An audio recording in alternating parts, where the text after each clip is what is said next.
এমন দুজন মানুষ আমার কাছে এসেছেন, তারা হলেন কিন্তু মাঝে মাঝে এত ওনার ভার্সিটিলিটি, হ্যাঁ, ধ্রুপদ, আমার, ভাগা, চম্পা, কীর্তন, মানে ওয়েস্টার্ন সং, মানে এগুলো যদি সব রকম মিলিয়ে মিশিয়ে আমি আমার গান সিলেকশন।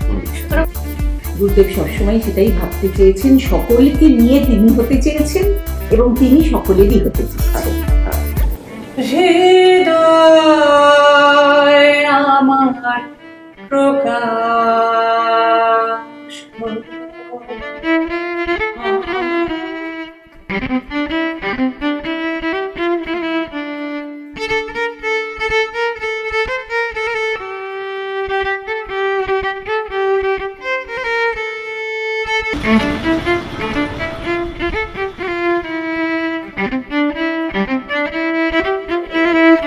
যথাক্রম শুভদীপের একটা নতুন এপিসোডে আমি শুভদীপ বাসু, আপনাদের বন্ধু, এবং আমার সাথে আজকে আবার এসে গেছেন দুজন ব্যক্তিত্ব, যে দুজন ব্যক্তিত্বকে আপনারা খুব ভালো করে চেনেন, কারণ তারা আপনার খুব কাছের মানুষ। কারা তারা সেটা তো আমি একটু বাদেই বলবো।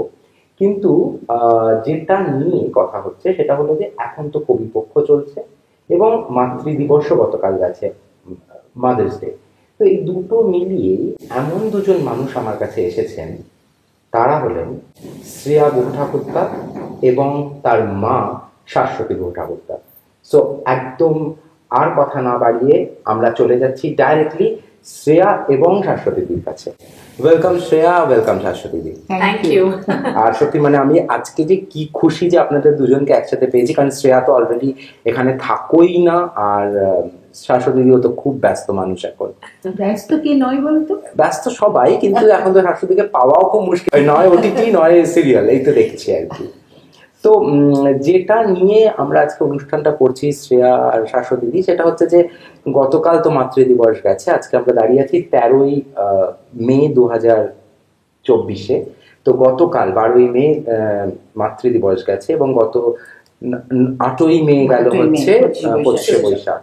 তো ওই ফ্লেয়ারটা তো চলছে, কবিপক্ষ, মাতৃদিবস, এই নিয়ে তো আমরা তো মেতেই আছি।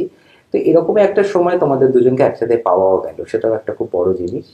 তো আজকে আমরা যেটা করবো সেটা হচ্ছে যে কোনো ইন্টারভিউ না, একদম কথোপকথন, গল্প, আড্ডা সেরকম। তো যেটা প্রথমে আমি একটু শাশ্বতীদির কাছেই যাই, কারণ মা, তাই জন্যে। এবারে হলো যে শাশ্বতীদি, তোমাকে তো আর নতুন করে চেনাবার কিছু বাঙালিকে নেই, সেটা তো আমরা আগেও তোমার একটা ইন্টারভিউতে আমি করেছি, আমার সাথেই তোমার ছিল আজ থেকে 4 বছর আগে, তাই নাকি? হ্যাঁ। তো তোমাকে আর নতুন করে আমাকে চেনাবার নেই, সেটা বুঝেছি, কিন্তু সেটা হচ্ছে যে তোমাকে তো নতুন করে আর চেনাবার নেই। তুমি মানেই ব্ল্যাক অ্যান্ড হোয়াইট টিভি, তুমি মানেই মাথায় ফুল, তুমি মানেই সাপ্তাহিকী, দর্শকের দরবারে, এগুলো তো অনেক পুরনো। আমি যেগুলো বলছি হয়তো আজকের জেনারেশন সেগুলো হয়তো দেখেও না, কিন্তু যারা বাঙালি এবং সনাতন বাংলা ভাষী যারা, তারা তো এটার সাথে ওতপ্রোতভাবে জড়িয়ে, তোমার সাথে এবং চৈতালিদির সাথে। তো আমার একটা বক্তব্য সেটা হচ্ছে যে এতগুলো বছর চলে গেছে শাশ্বতীদি, আজও তোমাকে মানুষ সেই জায়গা থেকে ভুলতে পারেনি কেন? কি এমন করেছিলে যেটা আজও এতগুলো বছর বাদেও তোমাকে মনে রেখেছিল? তোমার তো অভিনয়, তুমি অন্য জিনিস করছো, সেটা তো তুমি নিজেকে রেলেভেন্ট রেখেছো, সেটা তো অন্য জিনিস, কিন্তু শাশ্বতী গুহ ঠাকুরতা বলতেই যেটা আমাদের চোখে ভেসে ওঠে, এই ইমেজটা তুমি এতগুলো বছর, প্রায় 4 দশকের ওপরে তুমি কি করে একই জায়গায় রাখলে? সেটা তো একটা আর্ট না, কিছু তো রাখি। প্রথমত ইমেজ অমনি করে তৈরি করা যায় না, কাজ করতে করতে চলতে চলতে জীবনে ইমেজ তৈরি হয়। আর তোমাকে কেউ কোনোদিন এতদিন তোমাকে লোকে ভোলেনি এটাও আমি জানি না, এটা তুমি বললে বটে কথাটা, কিন্তু ভোলেনি। আমরা যেদিন থেকে শুরু করেছিলাম, যে সময়টা থেকে, সেইটার যে প্রজন্ম, সেই সময় যারা টিভি দেখতেন তাদের কাছে মনে আছে, কারণ প্রত্যেক দিনই তো দেখতেন, তাই জন্য তো মনে আছে।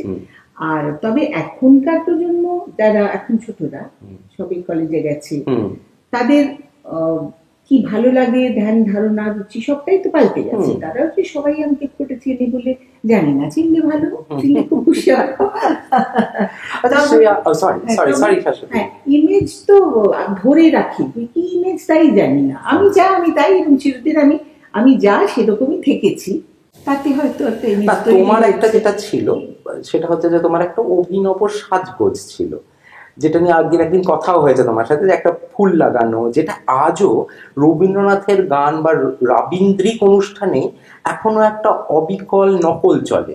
মানে যেটা তো আমি দেখেছি, একটা রবীন্দ্রনাথের গান গাইতে গেলেই যেন সেই তোমার সেই 40 বছর আগের সাজটা, যেটা হয়তো তুমি এখন ছেড়ে দিয়েছো, সেটার এখনো ধারাটা চলে আসছে। এটা কি তোমার মনে হয়? এটা কিন্তু আমার খুব মনে হয়।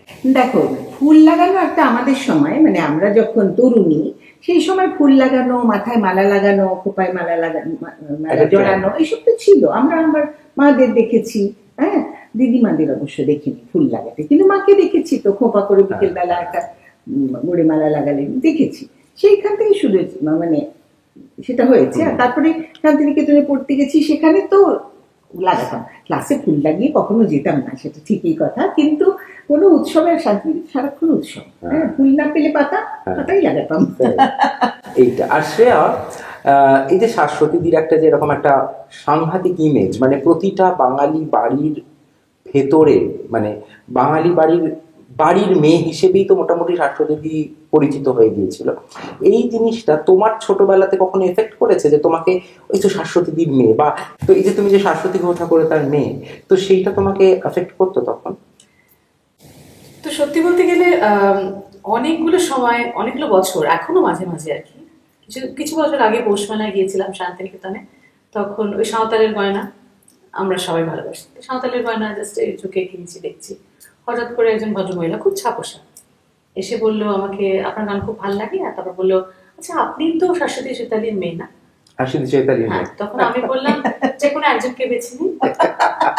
তখন উনি একটু ঘাবড়ে গেলেন। তখন উনি বললেন যে হ্যাঁ মানে আপনি, হ্যাঁ শাশ্বতী আর চৈতালি দুজন আলাদা মানুষ, একজন মা, একজন মায়ের মতো মাসি, যে কোনো একজনকে বেছে নিন, শাশ্বতী আমার মা।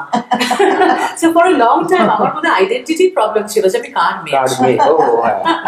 এটা আমি শুনেছি শাশ্বতীদির কাছ থেকে, যে চৈতালিদি আর তোমাকে বোধহয় অনেকে বোন ভাবতো না? হ্যাঁ, বোন ভাবতো, সেই একটু বেশ মানা যায়।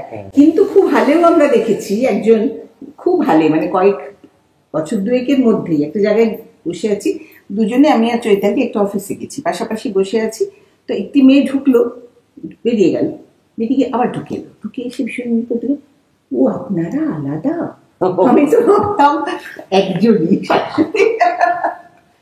এটা আছে, হ্যাঁ, কিছু কিছু জায়গায়। তাই না? আচ্ছা শ্রেয়া, তোমার বড় হওয়াটাতে একটু যাই। তুমি গুহ ঠাকুরতা পরিবারের মেয়ে, শাশ্বতীদি তো ওই বাইরে থেকে এসেছেন, উনি ওই বাড়ির বউ, কিন্তু তুমি তো ওই বাড়ির মেয়ে। তো এই একটা গুহ ঠাকুরতা, যেখানে ধরো তোমাদের হচ্ছে দক্ষিণী, শুভ ঠাকুরতা, বিশ্ব ঠাকুরতা, এই যে এত বড় বড় নামগুলো তোমার ছোটবেলার সাথে জড়িত, সেইখান থেকে তুমি কিভাবে নিজেকে সেই জায়গায় দেখো? আজকে যখন দাঁড়িয়ে পেছন দিকে তাকাও, তখন তোমার কি কোনোদিনও মনে হয়েছিল যে গুহ ঠাকুরতা একটা খুব বড় ব্যাগেজ? মানে সবাই তোমার সাথে নয় রবীন্দ্রনাথ ঠাকুর, নয় একটা মানে একটা আর্ট, একটা ফর্ম অফ আর্ট সবসময় তোমার সাথে একটা জড়িত, এটা কি তোমার কাছে কখনো একটা ব্যাগেজ মনে হয়েছে? না তোমার বেড়ে ওঠাটার মধ্যে তুমি বোঝোইনি যে তুমি গুহ ঠাকুরতা বাড়ির মেয়ে? না, সত্যি বলতে গেলে যখন ছোট থাকে মানুষের তো কোনো রকমের কি বলবো ইনহিবিশন থাকে না। আমি খুব সহজ সরল ভাবে বড় হয়েছি একটা জয়েন্ট ফ্যামিলিতে। সেখানে সবাই মানে বাই দেয়ার ওন রাইটস তারা exceptional in their own ways. মা টেলিভিশনের সাথে যুক্ত, আমার বাবা ছবি করতেন, আমার জেঠিমা মগো ঠাকুরতা, খোয়ার আছে, গান, আমার মেজো জেঠু, আমার পিসি ঋতুপহ, মানে ইট ওয়াজ আ family full of celebrities already. তো যখন সেখানে একটা ব্যাগেজ থাকে, তো মানে একটা ব্যাগেজ থাকে না, কিন্তু আমি তোমাকে বলি যেটা থাকে সেটা হচ্ছে খুব এক্সপেকটেশনস থাকে, হাই এক্সপেকটেশনস। আর সেটা কিন্তু ছোটবেলায় অতটা বোঝার তো হয়েছিল না, বিকজ ছোটবেলায় মানুষ ইনোসেন্ট থাকে। এটা বড় একটা প্রবলেম হয়ে দাঁড়িয়েছে এখন। আমি কালকেই একটা জায়গায় ইন্টারভিউতে বলছিলাম টিভিতে, যে ভালো গাইলে বলে যে হ্যাঁ ওর তো গাওয়ারই কথা, আর যদি ধরো গলা ঠিক নেই, একটু এদিক ওদিক হলো, তখন বলবে যে ও মা এই গানটা জানিস তো ওর পিসি গিয়েছিল, কি ভালো গিয়েছিল, আর এখন দেখ তুই কেন এরকম ভাবে গাইলি, বা ওইখানে কেন টপ্পার কাজটা দিলি না, বা কেন এরকম লয়টা ফেলে গাইলি। এই So it's very difficult comparison I've had to live with comparison. মানে ওটা এখনো আমাকে ফেস করতে হয়। তবে সবকিছুর pros and cons আছে। আমি খুব proud to be a go Thakur very much। আর এই legacy, এই heritage-টা দেখো সবার হয় না। তো আমি খুবই সেদিকে ফরচুনেট যে এরকম একটা পরিবারে আমার জন্ম। আর শুধু গান বাজনা বলে নয়, শুধু মানে অনেক কিছু শেখা।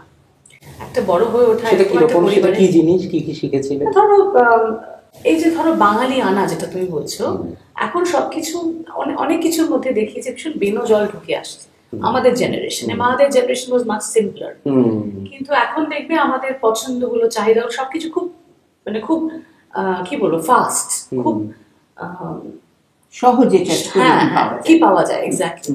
তো তার পেছনে যে একটা ডিসিপ্লিন, একটা নিষ্ঠা, আমরা তার মধ্যে দিয়ে বড় হয়েছি। হ্যাঁ, আমাদের মানে এই যে দক্ষিণীতে গান শেখার ব্যাপারটা কি সাংঘাতিক ডিসিপ্লিনের মধ্যে বড় হয়েছি। তোমাকে আমি কি বলবো, দক্ষিণী, আমি তোমাকে এই যে ডিসিপ্লিন দক্ষিণী এই দুটো কথার মধ্যে একটু আসি। দক্ষিণী বলতে কি একটু কড়া গণ্ডির মধ্যে? অবশ্যই Dakshinee is a very puritan institution. কড়া তো বটেই, বিশেষ করে আগে তো আরোই ছিল, যখন আমার দাদু ছিলেন, জেঠু ছিলেন, মানে যারা যারা শিখিয়েছেন ওখানে সুচিতার দিক থেকে আরম্ভ করে কে না, কিন্তু সেইটা করা ছিল বলেই কিন্তু ইনস্টিটিউশনটা এখনো, এই যে আমরা প্ল্যাটিনাম জুবিলি ইয়ার এবছর সেলিব্রেট করছি, এখনো দক্ষিণীতে আমাদের মানে বিশাল নাম্বার অফ স্টুডেন্টস, মানে অল সেড এন্ড ডান খুব কম ইনস্টিটিউশনই আছে শুধু রবীন্দ্রনাথের গান শিখিয়ে একটা ইনস্টিটিউশনে প্রায় 1500-2000 ছাত্রছাত্রী কারেন্ট স্টুডেন্টস, স্টুডেন্টদের কথা আমি বাদই দিলাম, দাঁড়িয়ে আছে। এইটার পেছনে একটা ডিসিপ্লিন না থাকলে এটা কি হতো? সম্ভব নয়। আর শুধুমাত্র নাম্বার নয়, জানো, এই যে কোয়ালিটি, এই যে পিওরিটি রক্ষা করে যে জিনিসটা হচ্ছে, এটা খুব ইন্টারেস্টিং জিনিস আসলে। এই যে পিওরিটান বা এই যে পিওরিটি বা এই পিওরিটির ডেফিনিশনটা কি রবীন্দ্রনাথ ঠাকুরের?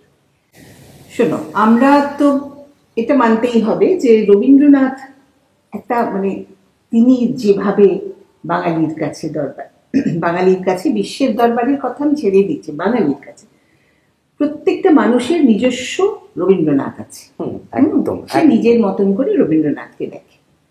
কিন্তু এইসব ইদানিং কালে আমরা এইসব কথাগুলো অনেক ইন্টারভিউতে তুমি দেখবে এইসব কথাগুলো হয়, উইচ ইজ ট্রু, কথাটা যে ভুল তা নয়, কিন্তু ছোটবেলা থেকে আমরা আমাদের জেনারেশন যেভাবে রবীন্দ্রনাথকে শুনেছি, বুঝেছি, শিখেছি, ধরার চেষ্টা করেছি, সেইখানে বা যারা শান্তিনিকেতনে আমরা পড়েছি, সেখানে তো একটা গুরুদেব যেটা লিখে গেছেন, যে সুরটা দিয়ে গেছেন, যেভাবে উৎসবকে সাজিয়েছেন, যেভাবে তার বিশ্বাসগুলো শুধু তো গান নয় বা শুধু তো কবিতা নয়, তার বিশাল রচনা, কিন্তু একটা নির্দিষ্ট ধারা, হ্যাঁ একটা ধারা, তার ভেতর দিয়ে তো আমরা গেছি।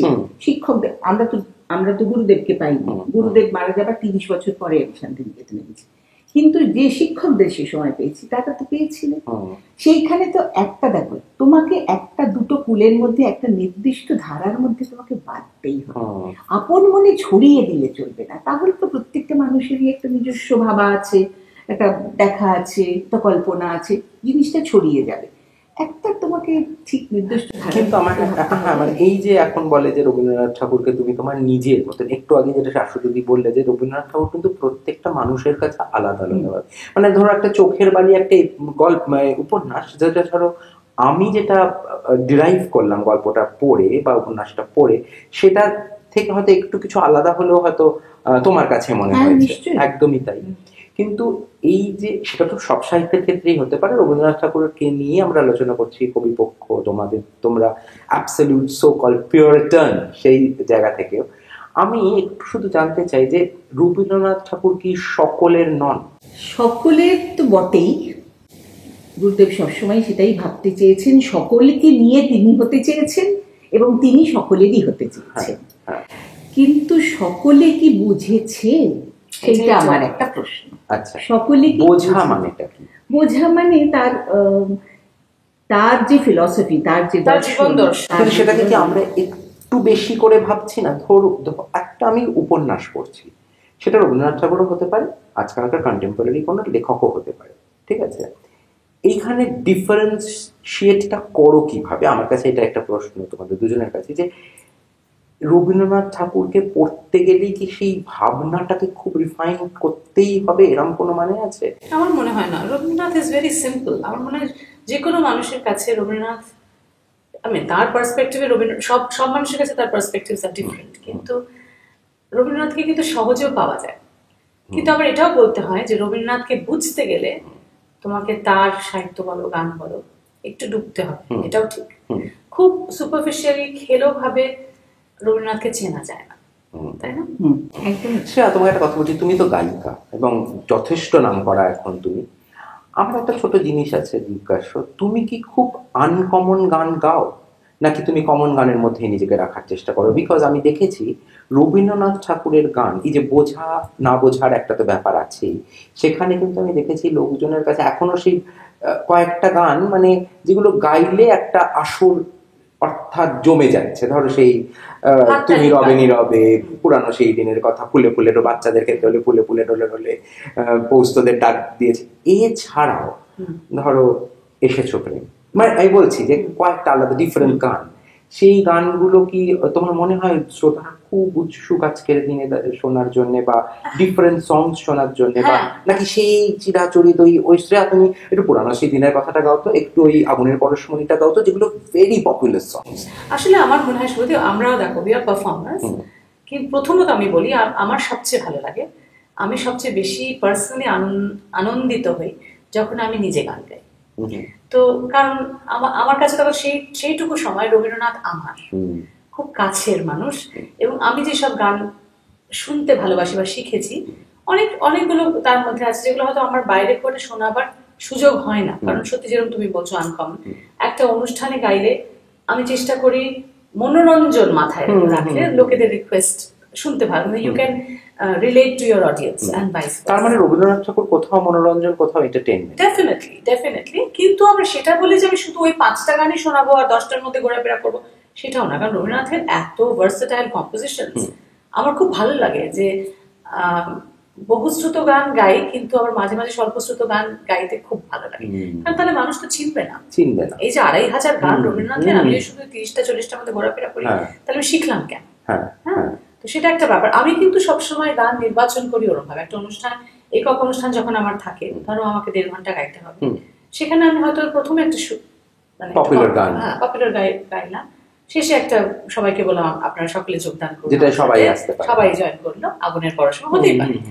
কিন্তু মাঝে মাঝে এত ওনার ভার্সেটিলিটি, ধ্রুপদ, ধামার, ভাগা, টপ্পা, কীর্তন, মানে ওয়েস্টার্ন সং, মানে এগুলো যদি সব রকম মিলিয়ে মিশিয়ে আমি আমার গান সিলেকশন করি। সুতরাং কোনটা কমন আনকমন আমি জানি না, কিন্তু আমার ভালো লাগে নানান রকম গান গাইতে।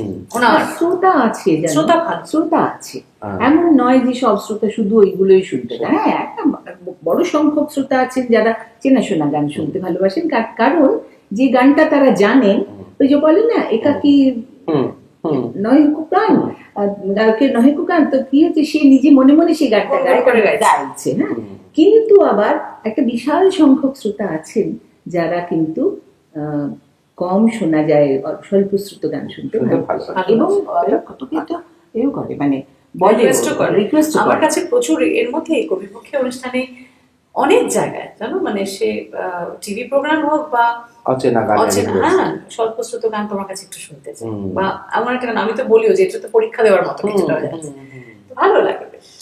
কিন্তু শ্রেয়া, এই যে আবার আমি তোমার কাছে এই প্রশ্নটা রাখছি যে তুমি একটা পিউরিটান থেকে একটা দক্ষিণী পিউরিটান, যে কথাগুলো আমরা এখনো বলে যাচ্ছি, এইটা তোমাকে গায়িকা হিসেবে কি কোথাও স্ট্যাগনেট করে দিয়েছে? এই ইমেজটা, এই ব্যাকড্রপটা, এই ব্যাকগ্রাউন্ডটা? না, আমার মনে হয় না শুভদীপ। কারণ টু বিগিন উইথ আমি এটা জানতাম না, আমি একবারে টেকনোলজিক্যালি যে খুব একটা ভেরি অ্যাডভান্সড আমি তা নই, কিন্তু আমাকে বলা হলো যে তোমার বিষয়ে উইকিপিডিয়াতে আমরা যা পড়েছি সেখানে বলছে যে শ্রেয়া কেন popular, because she has been able to bridge the gap between traditional form and classical form and the new age generation এর কাছেও অতটাই তুমি রবীন্দ্রনাথের গান নিয়ে। হ্যাঁ, আচ্ছা। তো তখন আমার ওটা আমি দেখেছি, ওটা বিকিতে আছে, তো আমি খুব খুশি হলাম সেটাতে। তো এখন অনেকটা কিন্তু ডিপেন্ড করছে তোমার প্রেজেন্টেশনের উপরে।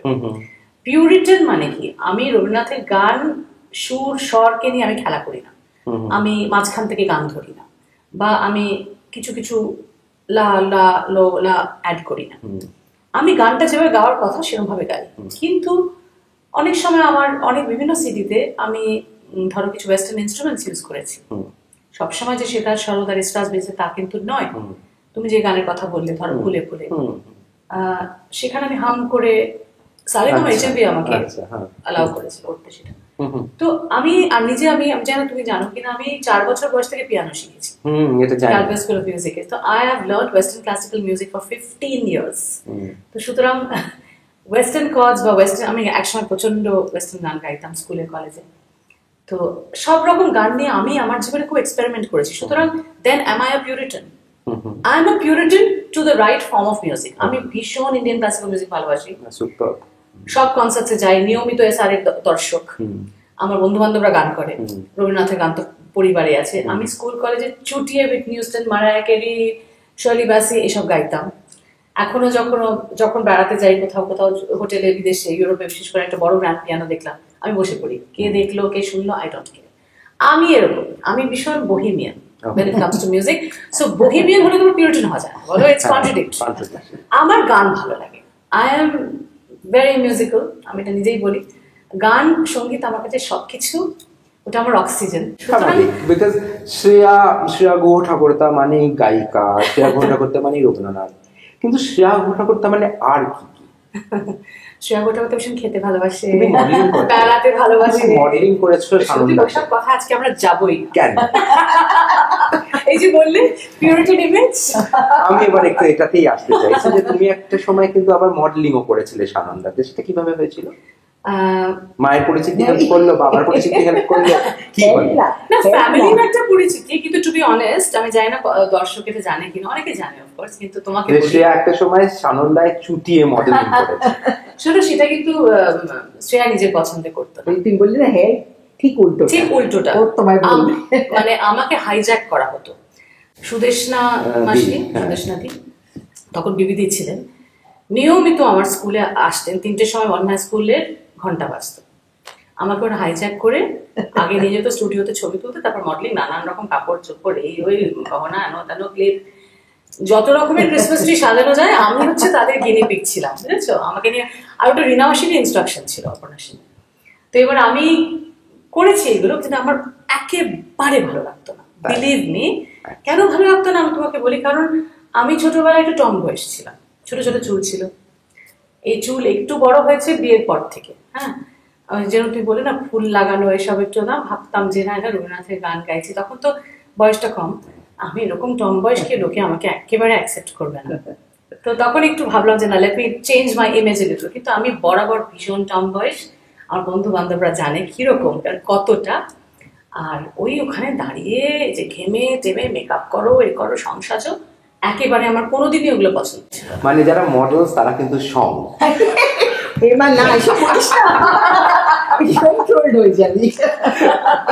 না, মানে সেই বয়সে তুমি বলো, মানে স্কুল ছুটি হয়েছে, বাড়ি যাবো, খেলবো, খেলাধুলা করবো, তখন আবার স্টুডিওতে গিয়ে মেকআপ করে ছবি তোলো, অনেক ধৈর্যের ব্যাপার। তো তুমি মডেলিংটাকে ফুল ফ্লেজেডলি পরে আর মানে করনি, মানে ওই সানন্দাতেই করেছো? তুমি কি র্যাম্পটা কখনো? না, র্যাম্প আমি করিনি, র্যাম্পের জন্য হাইট লাগে। আচ্ছা, সেটা নেই। আচ্ছা, আমি সেটা হ্যাঁ, ওটা একেবারে নেই। না, কিন্তু আমি মডেলিং করেছি আমার বিয়ে হয়ে যাওয়ার পর অবধি। আমি বম্বেতেও মডেলিং করেছি ফর ভেরিয়াস ক্যাম্পেইনস, অনেক। I was not aware. আচ্ছা, আর ভালো ভালো ক্যাম্পেইনস। ইনফ্যাক্ট আমার বড় বড় সিনেমাতে কখনো ডাক পেয়েছো বা করেছো? আমার প্রথম ছবি করেছি আমার তখন ওই 5 বছর বয়স, দীপার প্রেম। তখন মানে মুনমুন সেন ডেবিউ ফিল্ম, ওদের ছোটবেলাটা। ওটা তুমি? আমি ছোট দীপা, এবং আমি গানও গেয়েছি সেখানে। ও আচ্ছা, আমার first playback was when I was 5। Moonmoon সেনের ছোটবেলাটা তুমি? ছোট দীপা তো করেছি। তারপর সিরিয়াল করেছি প্রচুর, মা যেগুলো এখন করে সেগুলো আমি ছোটবেলায় করেছি। তাই না? ahead of time। কিন্তু আমার একটা সময় গিয়ে আমার মনে হলো যে না, আমি গানটাকে একটু খুব মজার। এক্স্যাক্টলি আমি এই কথাটাই তোমায় জিজ্ঞেস করছিলাম যে তুমি এত কিছু করেছিলে সেই সময়টা, একটা যখন ফরম্যাটিভ ইয়ার্স বা বড় হচ্ছ, অ্যাডোলেসেন্স, ওই সময়টায় যে ধরো তুমি অভিনয় করলে, সিরিয়াল করলে, যে শুধু তোমারই জন্য, হ্যাঁ শুধু তোমারই জন্য, তখন তুমি খুব কমন একটা ফেস ছিলে। তুমি সাহেবও বোধহয় সেই সময় না? সাহেব শুধু তোমারই জন্য আসতে পারিনি, আমি পরমব্রত, স্বস্তিকা, কনিনিকা, সবাই তখন খুব। এই একটা মারাত্মক ধরো গ্ল্যামার গ্ল্যামার গ্ল্যামার, সেখান থেকে ছবিতেও করলে, দীপার প্রেম করলে, তো তোমার কখনো ইচ্ছে করেনি যে আমি গ্ল্যামার ফিল্ডে থাকি? না, দুটোটাই মনে হয়েছে যে আমি থাকবো না রবীন্দ্রনাথ, আমি গান করব। আর এবারে আমি একটু আসছি ভীষ্ম ঠাকুরদা, তোমার বাবা। তো তিনি তো বাঞ্ছারামের বাগান ধরো, আতঙ্ক ধরো, এই যে বেশ কিছু মানে একদম কি বলবো কাল্ট মুভিজ যেগুলো, তো সেইগুলো যখন তৈরি হচ্ছে, তার কিছু স্মৃতি তোমার মনে আছে যখন ওগুলো হচ্ছে? বাঞ্ছারামের বাগানের শুটিং এর কথা মনে আছে, ওটা যদিও মা অনেক বেটার বলবে, কিন্তু এটুকু মনে আছে যে পিকনিক হচ্ছিল বারুইপুরে, রাইট? সেখানে লুচি আলুর দম খাওয়া হচ্ছিল, তখন সিনহা ছিলেন, উর্দুতি দেবী ছিলেন, ওনারা আমাদের আত্মীয় হন, সেই সূত্রে তো শুটিং, মাও ছিল সেখানে। তো আমাকে রীতিমতো বলছি না, সারা জীবন ছোটবেলা থেকে শুধু গিনিপিগের মতো ট্রিটেড, বুঝেছেন? সবাই একটু এন্টারটেইন হতে চায়, একটু গান করো। কেন গান করো? কারণ আমার তখন এত ছোট বয়স, 4 বছর বোধহয় ছিল, 3 কি 4, কিন্তু সেই সময় আমি কঠিন কঠিন গান গাইতাম। তো 3-4 বছরের একজন বাচ্চা মানুষ, সে এখন কি করে ধ্রুপদ ধামার গায়, they were fascinated with that. তো ওইটা শুনেই কিন্তু আমাকে বলা হলো দীপার প্রেমে অভিনয় করো এবং গান গাইতে হবে। আর কঠিন গান নিয়ে আমার শুরু, গানের যাত্রাটা। কারণ বাড়িতে মর্দিদা কণিকা বন্দ্যোপাধ্যায়, উনি আমাদের বাড়িতেই থাকতেন কলকাতায় এলে, ওনার ক্লাস হতো বা উনি রেডিওতে যাবেন সকালবেলা 7:45 গান শোনাতে, রেকর্ডিং হতো। তো সব রেকর্ডিং প্র্যাকটিস করতে আমাদের বাড়িতে হতো। আমার মেজো জেঠু বাড়িতে ক্লাস নিতেন, আমার মা গান শিখতো এবং দক্ষিণী সব স্টুডেন্টরা শিখতো, এবং তারা তো পাশ করে গেছে। সো স্পেশাল ক্লাসগুলো আমাদের বাড়িতে হতো। স্পেশাল ক্লাসে তো কঠিন গানই শেখানো, তাই তো? তো আমি কি করতাম, খাতা বই স্লেট পেন্সিল দিয়ে বসে যেতাম। তো কঠিন গানগুলো হচ্ছে ওগুলো বসে বসে আমি কিচ্ছু লিখতে পারতাম না, শুধু সুরটা ঢুকতো আর আদো আদো কথাগুলো যেগুলো শুনতাম। তো আমার জার্নিটা আরম্ভ হয়েছে যতবার আলো জ্বালাতে চাই জগতে তুমি রাজা তবু মনে রেখো, আহা তোমার সঙ্গে প্রাণের খেলা রূপে তোমায় ভোলাবো না, ফ্রম দ্য টাইম 5 বছর বয়সে। পুরো রিভার্স সাইকেল। আমি হাড়ে নেড়ে দিয়ে আরম্ভ করিনি, হাড়ে নেড়ে পরে এসেছে। এখানে খুব ইন্টারেস্টিং জিনিস বললে যে এই যে বাচ্চাদের গান, দেখো রবীন্দ্রনাথ ঠাকুর তো সব বয়সে, রবীন্দ্রনাথ ঠাকুর বাচ্চাদেরও, ঠিক আছে, বাচ্চাদের গান মানে আমি দেখেছি ওই হাড়ে রে, হরবায়ু, আলো আমার আলো তো আছেই, আজ ধানের ক্ষেত্রেটাও মাঝে মাঝে ভেসে যায়, কিন্তু তাও একটু বোধহয় একটু কম শোনা যায়। হ্যাঁ, নাচের গান ওটা একটু, এই যে একটা টিপিক্যাল স্টিরিওটাইপ রবীন্দ্রনাথ ঠাকুর, এটা নিয়ে আমি শাশ্বতী বলতে চেষ্টা করছিলাম যে এই স্টিরিওটাইপ আমরা কি রবীন্দ্রনাথ ঠাকুরকে একটু করে ফেলিনি এই সব ভাবতে ভাবতে? আমার এটাই বক্তব্য।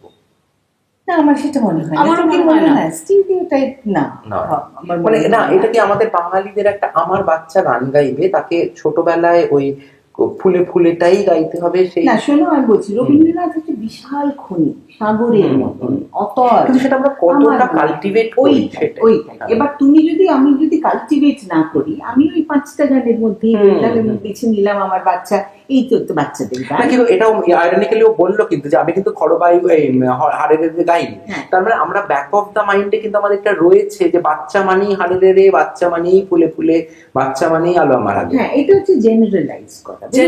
এবার রবীন্দ্রনাথের ভিতরে যে অবগাহন করবে, সে বুঝবে যে দেখো ছোটবেলাকার কবিতা, তাল গাছ এক পায়ে দাঁড়িয়ে সব গাছ ছাড়ি, সে তখন তো ছন্দ ভালো লাগছে, ছন্দে মুখস্থ করে বলেছি। হ্যাঁ, কতটুকু বয়স তখন বলো, 5-6, তাল গাছ এক পায়ে দাঁড়িয়ে।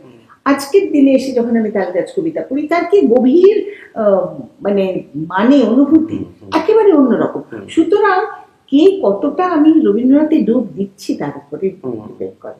আমি যদি বাবা মা বা যারা শিক্ষক, তুমি যেভাবে দেখাচ্ছ পথটা সেইভাবেই হচ্ছে, তুমি যেভাবে দর্শককে দিচ্ছ সেভাবেই হচ্ছে। সুতরাং ওই যে বললাম না, সবাই রবীন্দ্রনাথ তার নিজের কাছে নিজের শাসন করে, তুমি কতটা, তুমি কিভাবে নিচ্ছ, তুমি কত গভীরে ঢুকবে, অতল স্টিরিওটাইপের কোনো জায়গা নেই।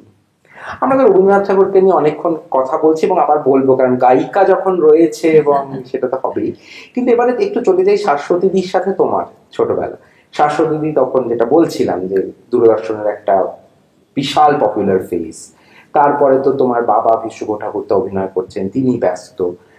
এই সবের মধ্যে তুমি কিভাবে বড় হলে? তোমার ছোটবেলাটা একটুখানি বলো, যে তোমার মানে ধরো তোমার মনে হচ্ছে যে মা আমাকে আচার রান্না করে খাওয়াচ্ছে, কি বাবা আমাকে কোলে নিয়ে লেকে ঘুরছে, এই জিনিসগুলো কি ঘটেছে? না, এই জিনিসটা হতো না আমাদের বাড়িতে, কারণ আমাদের বাড়িতে না এত মানুষের আনাগোনা ছিল সবসময়, এবং সত্যি তাবর তাবর মানুষেরা আমাদের বাড়িতে আসা যাওয়া করতেন গানের জন্য। আরেকটা যেটা হতো, মাকে মিস করতাম, এটা ঠিকই খুবই, কারণ ওই বয়সে তো একটা মায়ের আঁচল ধরার একটা ভীষণ একটা থাকে। কিন্তু লাকিলি যেহেতু একটা একান্নবর্তী পরিবারে আমার জন্ম, মা না থাকলেও ধরো আমার মা ছিলেন, হ্যাঁ, আমার জেঠিমা, আমার ঠাকুমা, আমার দিদিমা, এমনকি কাজ মানে বাড়িতে যারা কাজও করতেন আর কি, ফ্যামিলি মেম্বার্স। হ্যাঁ, সুতরাং ওই একাকিত্ব বা আমি একা একা বসে আছি সেরকম কখনো মনে হয় সুখস্মৃতি, যেটা মনে হয় মা, যেটা মনে হয় বাবা, এরকম আর কি হয় না? চুল কাটতে গেলে ধরো বাবার সাথে, কি মা আর একটু তোমার জামা কিনতে গেল, আমাদের ছুটিগুলো আমরা খুব, আমার বাবা খুব, ইনফ্যাক্ট একটু আগে আমরা গল্প করছিলাম তৈরি হতে হতে যে একটা ট্রাভেলের ওপর একটা খুব সুন্দর কবিতা আমার এক বন্ধু সে পাঠিয়েছে, ইটালিয়ান কবি, তার লেখা, যে ট্রাভেল মানুষের পার্সপেক্টিভ কিরকম বদলায়। খুব সুন্দর কবিতা, আমি পারলে 2 লাইন শোনাবো তোমাদের ইংলিশে। How travel changes a person's perspectives and চিন্তা ভাবনা। আমার বাবা সবসময় বলতো যে উল্টো পাল্টা জিনিস কেনাকাটার শখ আহ্লাদ মেটাবে, কিন্তু nothing like travel. Travel teaches you a lot of things, exposure. তো আমরা না যখনই ছুটি হতো তখনকার দিনে তো এত বিদেশ যাওয়া ভ্রমণ এসব ছিল না, আমরা খুব পুরীতে যেতাম, বেনারসে যেতাম আমার মার মানে মামা বাড়ি, তারপরে আমরা কুলু মানালি যেতাম, কাশ্মীর যেতাম, আমি খুব ঘুরেছি। আর যেহেতু আমি আমার বাবা মার প্রথম সন্তান, আমার ভাই অনেক পরে 10 বছর পর, I got a lot of quality time with my parents. তো ওরাও যেরকম বড় সেই সময় আবার ওরা খুব ব্যস্ত, মানে সেটা ব্যস্ত ছিল, কিন্তু জানো আমি কখনো আমি এটুকু বলবো, মানে মার পাশে বসে, যে ব্যস্ত ছিল কিন্তু আমাকে ওরা অনেক সময়ও দিয়েছে। মানে আমাকে পিয়ানো শেখানো, আমাকে গান শেখানো, নাচ শেখানো, আঁকার ক্লাসে করা, ক্লাসিক্যাল গান বাজনার কনসার্টস হতো, বাবার হাত ধরে আমি যেতাম বিবেকানন্দ হলে, রামকৃষ্ণ মিশনে, তারপর রামানন্দ দার কাছে গিয়ে আঁকা শেখা, তারপরে ঠিক ঠিক জিনিসগুলোকে চেনানো। তারপর শুধু শেখানো নয়, বাবা তখন ওই তোমার ভিডিও ক্যাসেট বেরিয়েছে, বুঝেছো তো?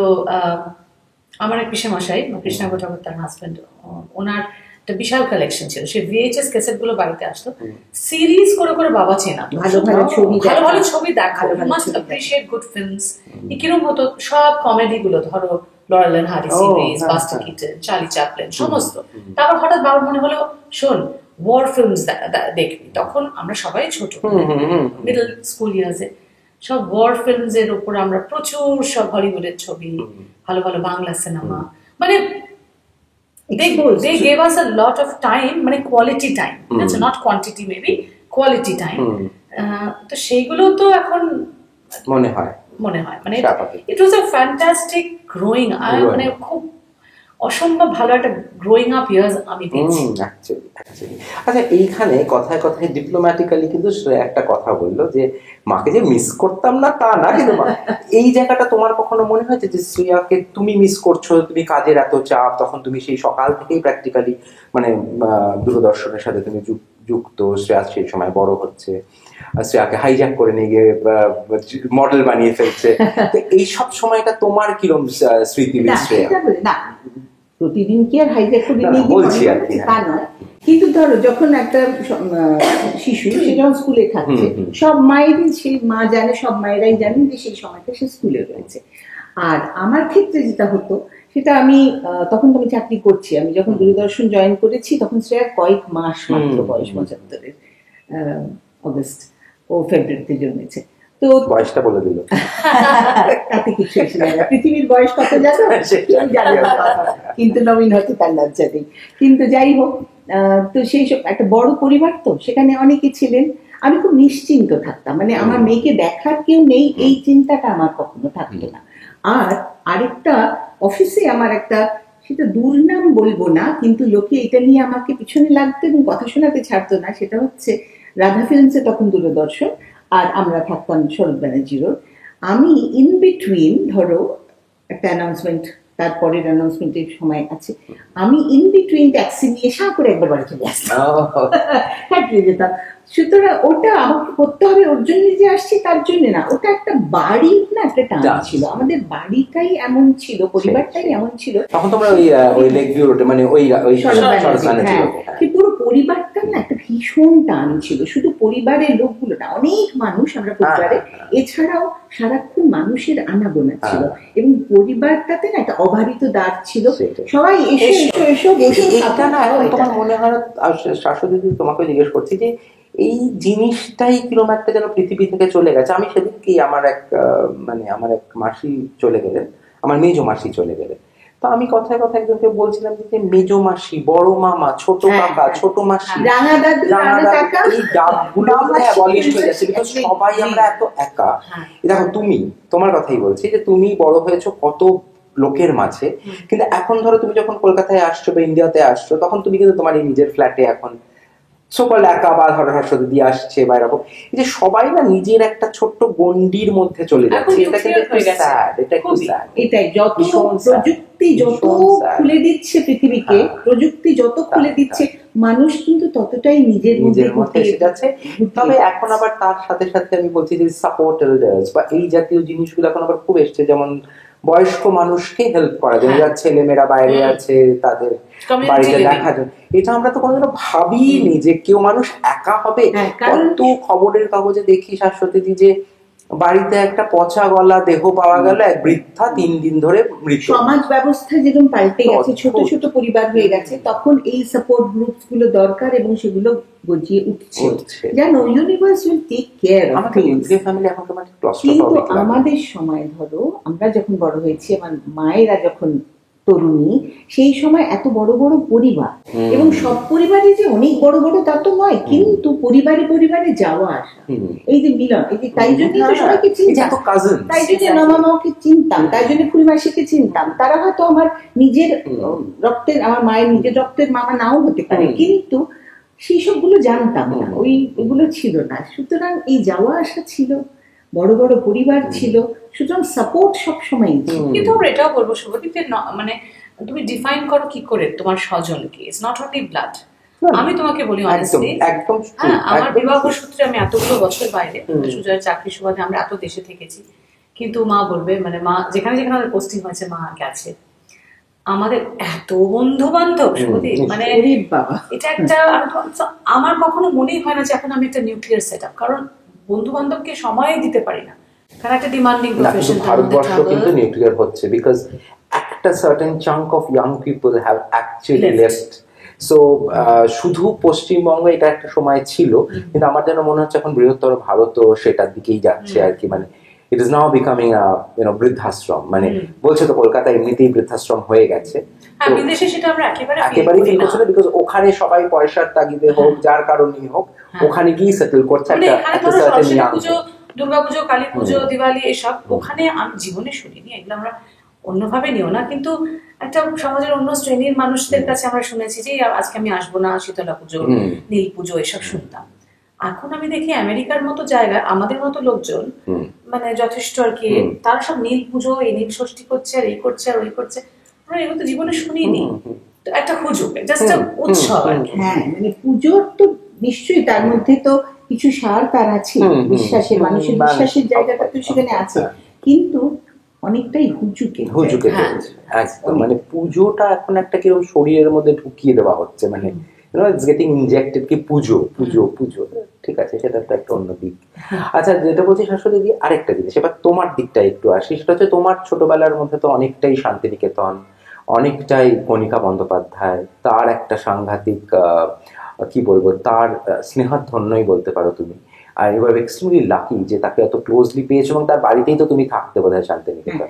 না, আমি তোমাকে বলি, একটু ভুল হলো, আমার ছোটবেলা না, মানে শান্তিনিকেতন নয়, ছোটবেলায় আমি কলকাতা থেকে বড় হয়েছি। আমার মানে জন্ম কলকাতায়, স্কুলিং কলকাতায়, এখানেই করতে করতে একটা সময় কলেজে উঠে আমি একটা সময় শান্তিনিকেতনে করতে গেলাম।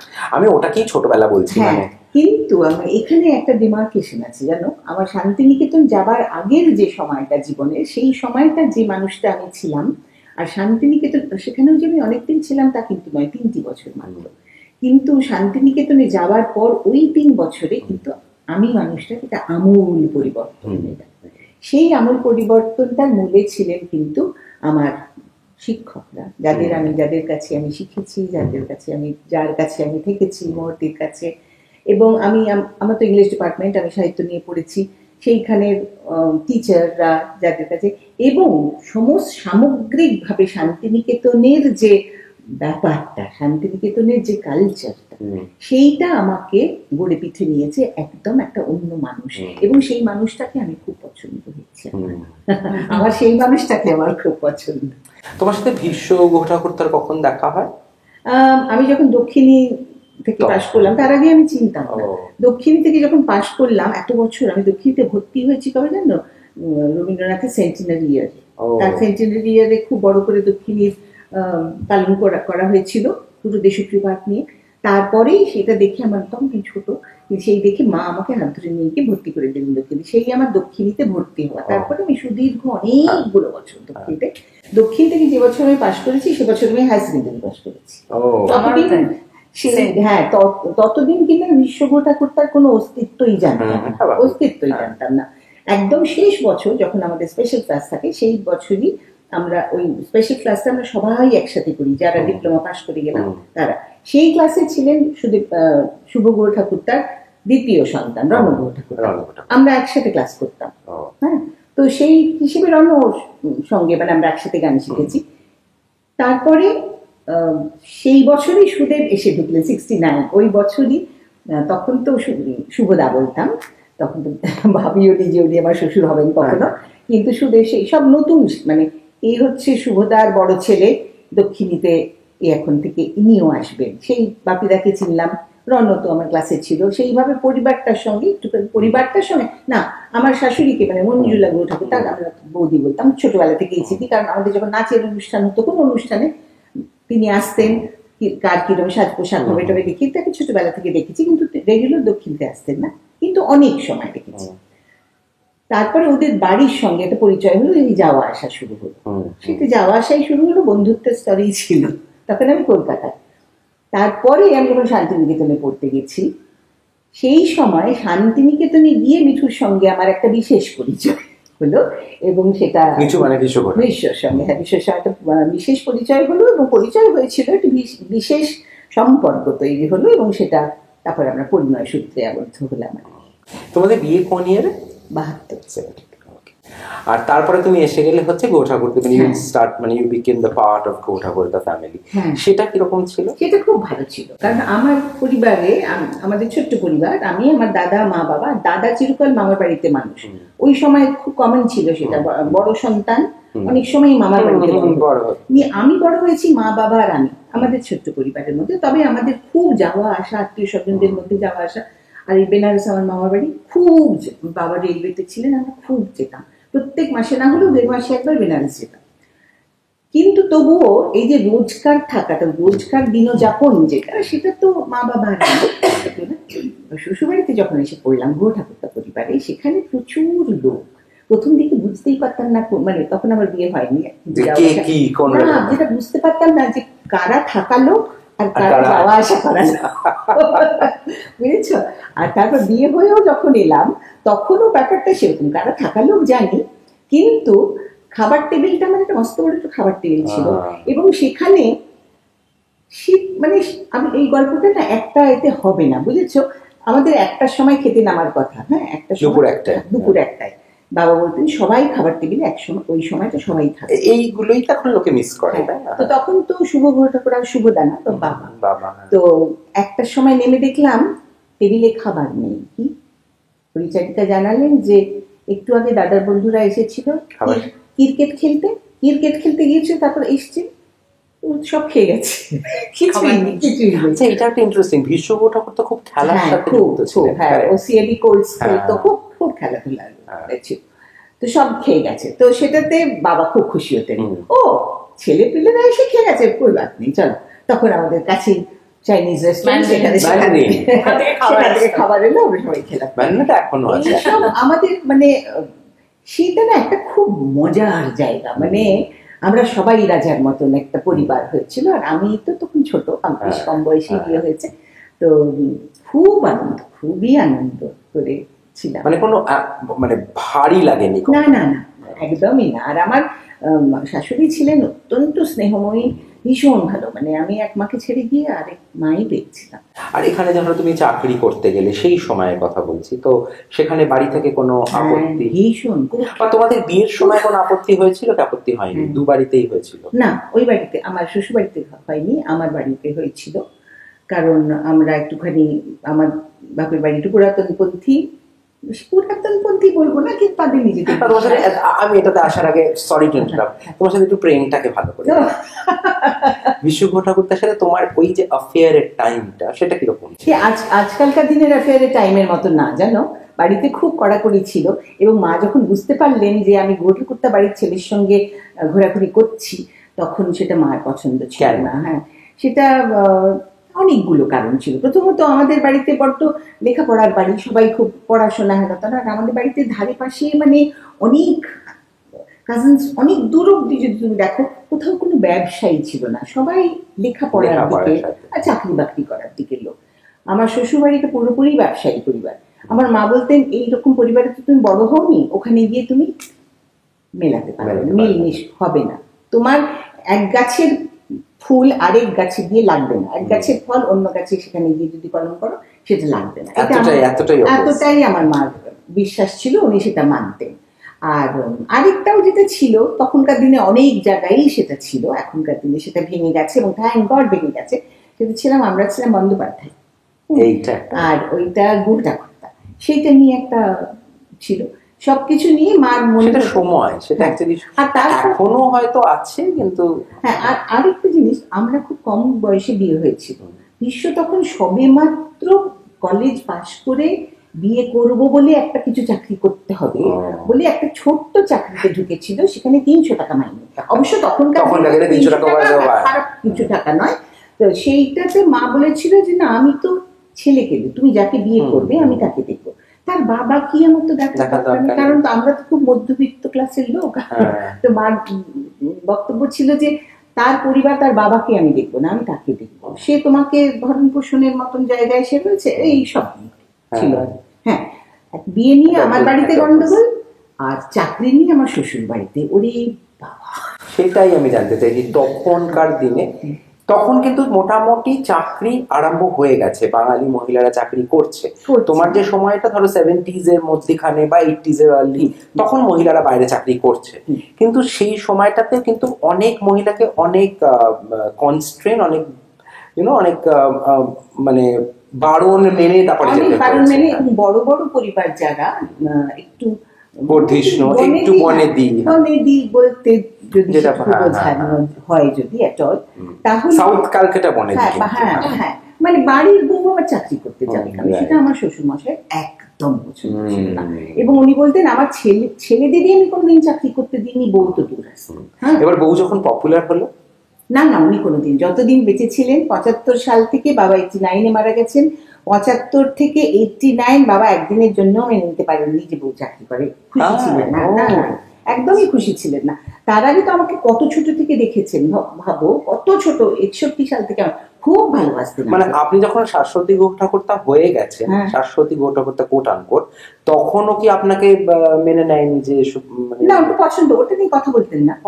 কিন্তু ওটা বাবার পছন্দ ছিল। বাবা, সেটা তাহলে সাংঘাতিক আপনার উপরে। ওইটা আমি করতে পেরেছি শুধুমাত্র আমার শাশুড়ির জন্য, আর টু সাম এক্সটেন্ট আমার বড় ভাসুরের জন্য।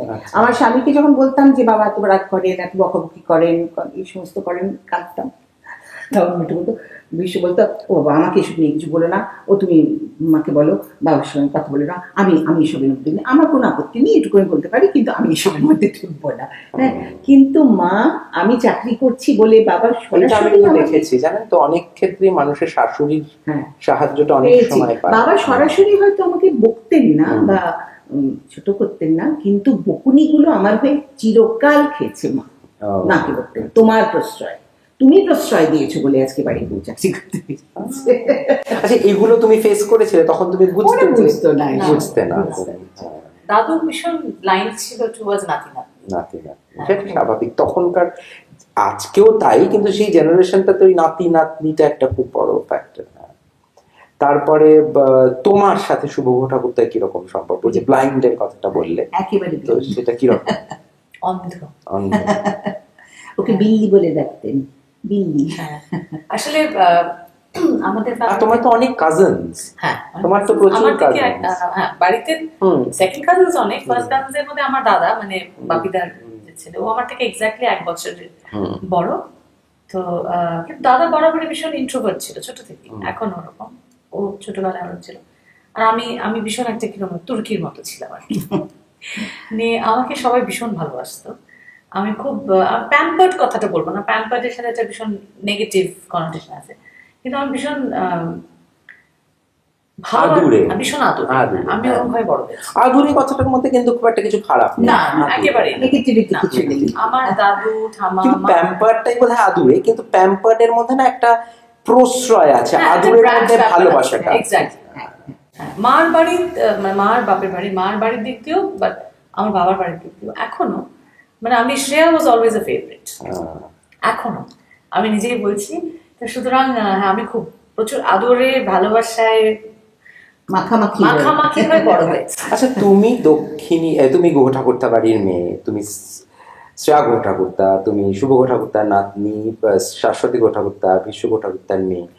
তুমি হঠাৎ একজনকে বিয়ে করলে যে অ্যাবসলিউটলি কর্পোরেটের মানুষ, তাই না? সুজয়, তোমার যে এখন হাজবেন্ড, তিনি। এবং তার সাথে তোমার কত বছর আজ বিয়ে হলো, মানে কত? 2001 এ আমাদের বিয়ে হয়েছে। মোটামুটি 24-25 years. Your actually approaching 25 years. তো এই 25টা বছর তোমার বিয়েও হয়ে গেল, তো তোমার অসুবিধা হয়নি টু ফিট ইন? বিকজ একটা কর্পোরেটের লোকের কিন্তু চিন্তাধারাটা অ্যাবসলিউটলি ডিফারেন্ট হয়। আর তুমি এসছো এমন একটা বাড়ি থেকে যেখানে কালচার, গান, রক্ষণশীলতা, যেখানে তোমার মাকে যেতে বারণ করা হচ্ছে চাকরি করতে। উনি গেছেন কি না গেছেন সেটা তো ইমেটেরিয়াল, গেছেন। আবার একদিকে কিন্তু তোমার বাবা ছবি করছে, সেই সময়টায় কিন্তু লোকে সিনেমায় নামতো, তাই না? তো হ্যাঁ, তো রক্ষণশীলতা এবং এরকম একটা জায়গা থেকে তুমি বড় হয়েছো, সেরকম। তা তুমি হঠাৎ সুজয়ের মধ্যে এমন কি পেলে যে তুমি সুজয়কে ডিসাইড করলে? সুজয়কে যখন আমি মিট করেছি, তুমি কলেজে মিট করেছো? হ্যাঁ, তখন তো ও স্টুডেন্ট, আমি পুনাতে পড়তে গেছিলাম। আমি ইকোনমিক্স এর ছাত্রী, আর ও ল স্কুল সিম্বায়সিসে পড়তো। And he's a lawyer এখন. He's a corporate lawyer. He's a corporate lawyer. কিন্তু যখন আমাকে মিট করেছি তখন তো কর্পোরেট লয়ার নয়, ল পড়ছে। ছাত্র, আমিও ছাত্রী। তো প্রেম 7 বছর আমাদের কলেজ ডেজ থেকে প্রেম। তারপর মা জানতো? হ্যাঁ হ্যাঁ, মা লিবারেল, সবাই লিবারেল। সুজয়কে সবাই খুব মেনে নিয়েছিল ফ্রম ডে ওয়ান। যে সময়টা একটু পাল্টে গেছে, সময়টা পাল্টে গেছে, খুব ভালো ছেলে। আর ও মা বিশেষ করে ওকে ভালোবাসে, because she came from a very academic family. আর সুজয় একাডেমিক্যালি ভীষণ ভালো। ও ইউনিভার্সিটিতে 5 বছর ল পড়তে হয়। He is a first class topper of the university, শুধু কলেজ নয়, পুরো। And he is quite good looking, মানে যদি যারা তোমাকে সোশ্যাল মিডিয়ায় দেখে, তোমার husband is quite good looking. তো হ্যাঁ, মানে ওকে আমার খুব ভালো লাগতো, বিকজ ও খুব ডিফারেন্ট, মানে খুব অন্যরকম। বাড়িতে সবাই শুধু গান করছে, নাচ করছে, অভিনয় করছে, নাটক করছে। এই ডিফারেন্সটাই বোধহয় তোমাকে বেশি ভীষণ, একেবারে, যদি আর কোনো কারণ নেই। কারণ তখন ওই বয়সে গিয়ে ও খুব ইন্টেলেকচুয়াল বলে আমি ওকে ভালোবাসছি মোটেও না। হ্যাঁ, যেটা তুমি বলে সেটা ঠিক, ও খুব সুন্দর দেখতে, এখনো ভালো দেখতে। কিন্তু যেটা আমার ওর মধ্যে খুব ভালো লাগতো, ওর পার্সোনালিটিটা আমার খুব ভালো লাগতো। He was your first love, নাকি তার আগে তোমার কিছু? এই প্রশ্ন উত্তর আমি দেবো না, অনেক মানুষের খুব ব্যথা হবে। তাই তবে সুজয়কে আমি অনেক বছর আমরা একসাথে ছিলাম। তো তোমার সুজয়ের আগে কিরকম, মানে প্রেমটা একটু শুনি তোমার। কজন প্রেমী, কিরকম ভাবে সেটাকে হ্যান্ডেল করেছিলে? দেখো, মডার্ন হাই তোমার বাড়ি যে লোকেশনটা সেই সময়, আর তুমি শ্রেয়া, তো তোমার সুজয়ের আগে কোনো অ্যাফেয়ার নেই কি, কোনো প্রেম নেই? এটা কিরকম বদহজম হয়ে যাবে আর কি। প্রেমের হাত পাতা ঘুমানে না, দেখো ভালো লাগা নাকি তো কাজ করে। তবে দক্ষিণীতে মানে লেফট রাইট সেন্টার প্রেমে পড়ে। দক্ষিণীতে আমি বাসতাম না, কারণ দক্ষিণীতে আমার একজনই মানে বন্ধু, সে এখনো আমার প্রাণের বন্ধু, সাহেব চট্টোপাধ্যায়। হ্যাঁ, আমরা বলি আমরা চাড্ডি বাড্ডি। ও আমার প্রাণের বন্ধু, একেবারে। কিন্তু ওই আর কি, এতটাই ক্লোজ ফ্রেন্ডস ছিলাম আমরা, এখনো ওরকমই আছি।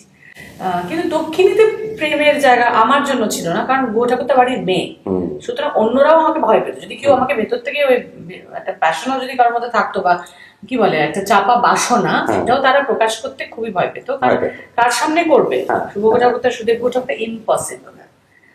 সুতরাং ওটা তো হবে না। কিন্তু আমার এমনি বন্ধু বান্ধব ছিল, আমার দাদার কাজিন আর কি, ওর বন্ধু বান্ধবরা সেন্ট জেভিয়ার্সে ও পড়তো, ওর আর 1 বছরের বয়সের তফাৎ। সুতরাং ওর বন্ধুরাও আমার পরবর্তী সময় আমার বন্ধু ছিল।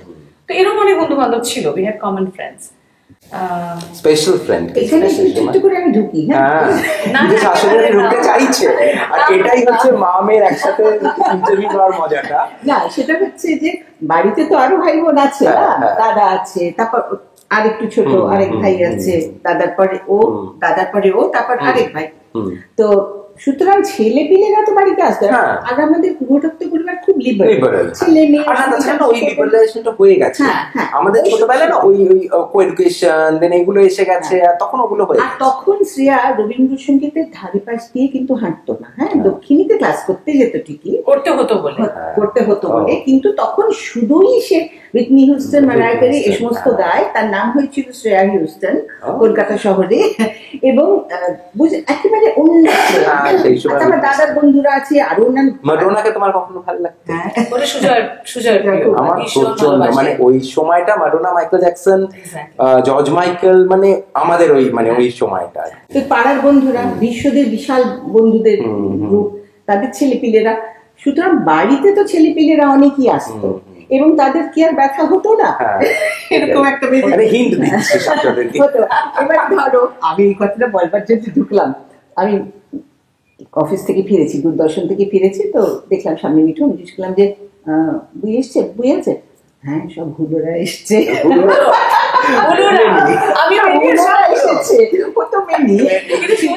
এটাও বলি, আমি খুব টম বয়স ছিলাম, তার জন্য তোমার ছেলেদের সাথে জেলিংটা হয়তো বেশি হতো। এখনো কিন্তু আমার মানে বান্ধবী কয়জন খুবই ভালো আছে, যাদের আমি প্রাণের থেকেও বেশি ভালোবাসি। কিন্তু আমার এখনো কিছু বন্ধু, তারা কিন্তু দেয়া মেল ফ্রেন্ডস, কারণ তাদের সাথে আমি ভীষণ বিন্দাস থাকি। ওখানে কোন রকমের হিংসে, ওই তো কি পড়েছে, কি সাজলো, কি এইসব একেবারে। তো আমি মানে I have no gender bias, কিন্তু আমি বলছি আমার খুব ভালো লাগে, আমার ছেলে বন্ধুদেরও ভীষণ ভালো লাগে, জমি আড্ডা মারি, খুব মজা হয়। সেটাই তো মানে এখনকার দিনে আর কেন এই রিজিডিটিটা থাকে। আর আরেকটা প্রেম করার ভয়ও ছিল সেই সময়, কারণ তখনকার দিনে তো সব কর্ডলেস ফোন টোন ছিল না, বাড়িতে ফোন আসতো। আমাদের বাড়িতে মানে ধরো তখন তো দোতলা ছিল, এখন 3 তলা বাড়ি, সবার ঘরে একটা করে ক্রিং ক্রিং ফোন ছিল। এবার কেউ যদি আমাকে ফোনও করে, সবাই তুলতো, আর আমি বুঝতে পারছি যে আরেকটা তুলেছে, আমি কি বলবো, রেখে দিল। তুমি গেছো ওদের বাড়িতে? না, দেখতে যাই, বাড়িটা চিনি। আচ্ছা, ঢুকে এবার তুমি সিঁড়ি দিয়ে উঠে গেছে, বড় বারান্দাটা তুমি পড়লে, যেখানে আমার দাদুর ইজি চেয়ার রাখা আছে। এখানে এবার ধরো আমার কোনো বন্ধু এসেছে, কোনো মেল ফ্রেন্ডই এসেছে, মানে কোনো প্রেম টেম না, এমনি বন্ধু। কিন্তু প্রত্যেক সেকেন্ড কেউ পাইচারি করছে, মানে জানান দিচ্ছে যে আমরা কিন্তু আছি, তুমি কি করছো, কি বলছো, কি আবার করবো বলো, অত বড় একটা বারান্দাতে বসে। কিন্তু এরমই ছিল। সুতরাং বাড়িতে প্রেম লীলার কোনো জায়গা নেই। তার থেকে ভালো সবাই এসো, খাও দাও, মজা করো, গান করো, পিয়ানো বাজাও, ওইসবই আমাদের। আর এখন তোমার কিরম কাটছে? সুজয় তোমার ছেলে, তুমি? এখন আমার ছেলে হচ্ছে আমার বস, তার খুব শিগগিরই। ওর নাম কি? ওর নাম আকশান। আমরা ওকে আপু বলি। আর ও ভীষণ খেলাধুলা ভালোবাসে, এখনো গান বাজনা শোনে, কিন্তু is not so much into music ওরম ভাবে, এখনো অতটা নয়, তবে ও খেলাধুলা পাগল। বয়স কত হলো? ও না 19 হবে। ও আচ্ছা, মানে হি ইজ গ্রোন আপ। হ্যাঁ, ওর এখন ফার্স্ট ইয়ার কলেজ শেষ হবে, কাল থেকে তার পরীক্ষা। But he is my best friend. He knows that he is the son of Shreya Thakur. Yes, he knows. আর ও ভীষণ, আমি বলবো ভীষণ একটা সেন্সিটিভ ছেলে, আর ও খুব ম্যাচিওর ওর বয়সের তুলনা এভাবে। He is connected with Rabindranath. দেখো, আমি আলাদা করে চোখে বসি ওরকম ভাবে, কারণ ও বড় হয়েছে বিদেশে, মানে ওর তো সবটাই বিদেশে। না, যেখানে তুমি এতটাই রবীন্দ্রনাথ, এখন বয়সের সাথে সাথে ও ইন্টারেস্ট হয়, যে আমি তার প্রোগ্রামস করি, ও এখানে যদি থাকে, ও আমি যাবি তোর? হ্যাঁ, অফকোর্স আমি যাবো তোমার পরে। তো ক্যালকাটা ক্লাবে একটা বড় অনুষ্ঠান করলাম ফেব্রুয়ারি মাসে, ও ছিল পরিচিতি আছে, গানগুলোর সঙ্গে সব জানে, সেটা হবেই। আরো যখন ছোট ছিল আমি বলতাম তোর প্রিয় গান কি, মামা কি গান করে, ও অনেক ছোটবেলায় বলতে নবীন্য সঙ্গীত, নবীন্য। আর তারপর যখন ওকে বলা হতো তোর মার কোন গান তোর সবচেয়ে ভালো লাগে, ও বলতো খেঁচার পাখি। খেঁচার পাখি ওর খুব প্রিয় ছিল, ওইরকম আর কি। কিন্তু এখন সে ভীষণ খেলাধুলা, আর ওর ইন্টারেস্টের জন্য এখন অনেকে তো জানে না, কিন্তু যারা জানে তারা জানে আমার গানের সাথে একটা প্রচন্ড ইন্টারেস্ট যেটা, সেটা হচ্ছে ফুটবল খেলা। পাগলের মতো। ও আর আমি মানে বিদেশে আর কি, শ্রেয়াকে তোমরা চেনো না? আমি মানে পুরো ফেস পেইন্ট করে জার্সি কিনে, মানে আমি I know everything about football. আমরা অ্যাক্টিভ সাপোর্ট করি। মাঠে দাঁড় করে দিয়েছিল জানো? তাই? হ্যাঁ, এমন চেঞ্চাই। আমিও হ্যাঁ, আমাকে রেফারি রেড কার্ড দিয়েছে, আমার ছেলে ফুটবল খেলছে, আমি চেঁচামেচি করেছি, রেফারির সাথে ঝগড়া করেছি, সেই সব হয়েছে। I am a very active soccer mom. আমেরিকাতে তো সকার মম। এখন সে ইংল্যান্ডে ইউনিভার্সিটিতে পড়ছে, কিন্তু সেখানেও ও খেলে। সেখানে আমি ওর সাথে নিয়মিত স্টেডিয়ামে যাই, আর্সেনালকে সাপোর্ট করি। কালকেও মাঝরাতে, কালকে আমি 3 বেলা অনুষ্ঠান করে ফিরেছি বেহালা, তারপর আবার দেখেছি, তারপর খেলা দেখেছি। খেলা দেখেন, তারপর ফোনে দুজনের যোগাযোগ থাকে, একেবারে এরকম। তাও তো এইসব চলতে থাকে। তো সুতরাং he is my best friend, partner in crime আমি বলি। তো এরকম আর কি। আমার বন্ধু বান্ধব যেগুলো, এটা আগে আমরা কথা বলছিলাম, বন্ধু বান্ধব গুলো ওরকম সিমিলার ইন্টারেস্ট। খেতে ভালো লাগে, ঘুরতে ভালো লাগে, আমার হই হই করতে ভালো লাগে। এটা বাবা আমার মধ্যে ইনগ্রেন করেছে যে জীবন একটা এনজয় লাইফ। তুমি কাল হো না, আজকে আছো কালকে নেই, একদমই তাই। ভালোভাবে সুস্থভাবে ঠিক। বিশ্বভ ঠাকুরদার চলে যাওয়াটাও খুব হঠাৎ করে, তাই না? কোভিড এর টাইমটাতে হঠাৎ করে। কোভিড থেকে সেরে উঠলো, কিন্তু শরীরটা লং কোভিড সিম্পটম। আমি জানি, তখন I was in touch with Shashwati the on a regular basis. আমার তখন কোভিড চলছে, ইন্টারভিউ হলো আপনার সাথে আমার, যখন সেদিন আমার কোভিড পজিটিভ। সো এই আর কি। হ্যাঁ, ইট ওয়াজ আ ব্যাড টাইম। যাই হোক, আর ওই মরবিড আলোচনায় গেলাম নি। যেটা বলছিলাম যে হ্যাঁ, তো শ্রেয়া, এবারে তোমার একটা জিনিস আমি একটু জানতে চাই যে শ্রেয়া, যেটা তোমাকে আমি একটু আগে একটা কোয়েশ্চেন করেছিলাম যে তোমার স্ট্যাগনেন্ট মনে হয়েছে কিনা কখনো নিজেকে, যেটা তুমি বলেছো যে না, আমি তো বিভিন্ন রকম গান গাই, বিভিন্ন রকম, কিন্তু পারফরমেন্স তুমি কিন্তু অন্যভাবে তোমার ইমেজটাকে চেঞ্জ করে কখনো পারফর্ম করোনি। আমি তোমাকে একটা কথা বলছি, আমি কারোর নাম নিয়ে বলছি না, কিন্তু আজকাল তুমি দেখবে, হয়তো এক্স দক্ষিণেরই ছাত্রী, যে রবীন্দ্রনাথের গান গেয়ে তো পপুলারিটি পেয়েছিল, কিন্তু সে প্যারালালি অজস্র প্লেব্যাক সিঙ্গিং করছে, কিছু একটা হোস্ট করছে, মানে always a news for her singing capability maybe, and she is a popular singer. আমি নাম নিচ্ছি না, কিন্তু সবাই হয়তো বুঝতেই পারছে আমি কার কথা বলছি। কিন্তু তোমার মনে হয়নি যে ইমেজ ভাঙাটারও প্রয়োজন আছে টু গেইন পপুলারিটি? আমার না, ওই পপুলারিটি গেইনিং এর ব্যাপারটা আমার ভালো লাগে না। আমার যেটা একটা মনে হয়, সেটা আমার জীবনের মন্ত্রা, সেটা হচ্ছে you run your own race. কিন্তু পপুলারিটি তোমার ভালো লাগে না? এটা না, পপুলারিটি ভালো লাগে না বলবো না, সেটা ঠিক নয়। আমি যেটা বলার চেষ্টা করছি শুধু, সেটা হচ্ছে আমার কখনো মনে হয়নি যে গানটাকে আমি ভালোবাসি, রবীন্দ্রসঙ্গীত আমার প্রাণের জায়গা, সেটা আমার একটা আরামের জায়গা, সেটা আমার শান্তির জায়গা। সেখানে সেই গানটা গেয়ে আমাকে পপুলার হতে হবে, বা আমি হাততালির জন্য গান গাইবো, প্রচুর। আমি কিন্তু রবীন্দ্রনাথের গান কথা বলিনি। হ্যাঁ, না, আমি যেটা বলার চেষ্টা করছি সেটা হচ্ছে আমার কাছে music is not a tool or an instrument যে আমাকে নিজেকে জাহির করতে হবে, বুঝেছো? সুতরাং আমি যেটা ভালোবাসি আমি সেটা করি না। এটা একটু কন্ট্রাডিক্ট করছো তুমি। দেখো, ইউ আর আ সিঙ্গার। এবারে সিঙ্গার, তুমি রবীন্দ্রনাথ ঠাকুরের গান গাও এবং সেইখান থেকেই তোমার পপুলারিটি, তাই তো?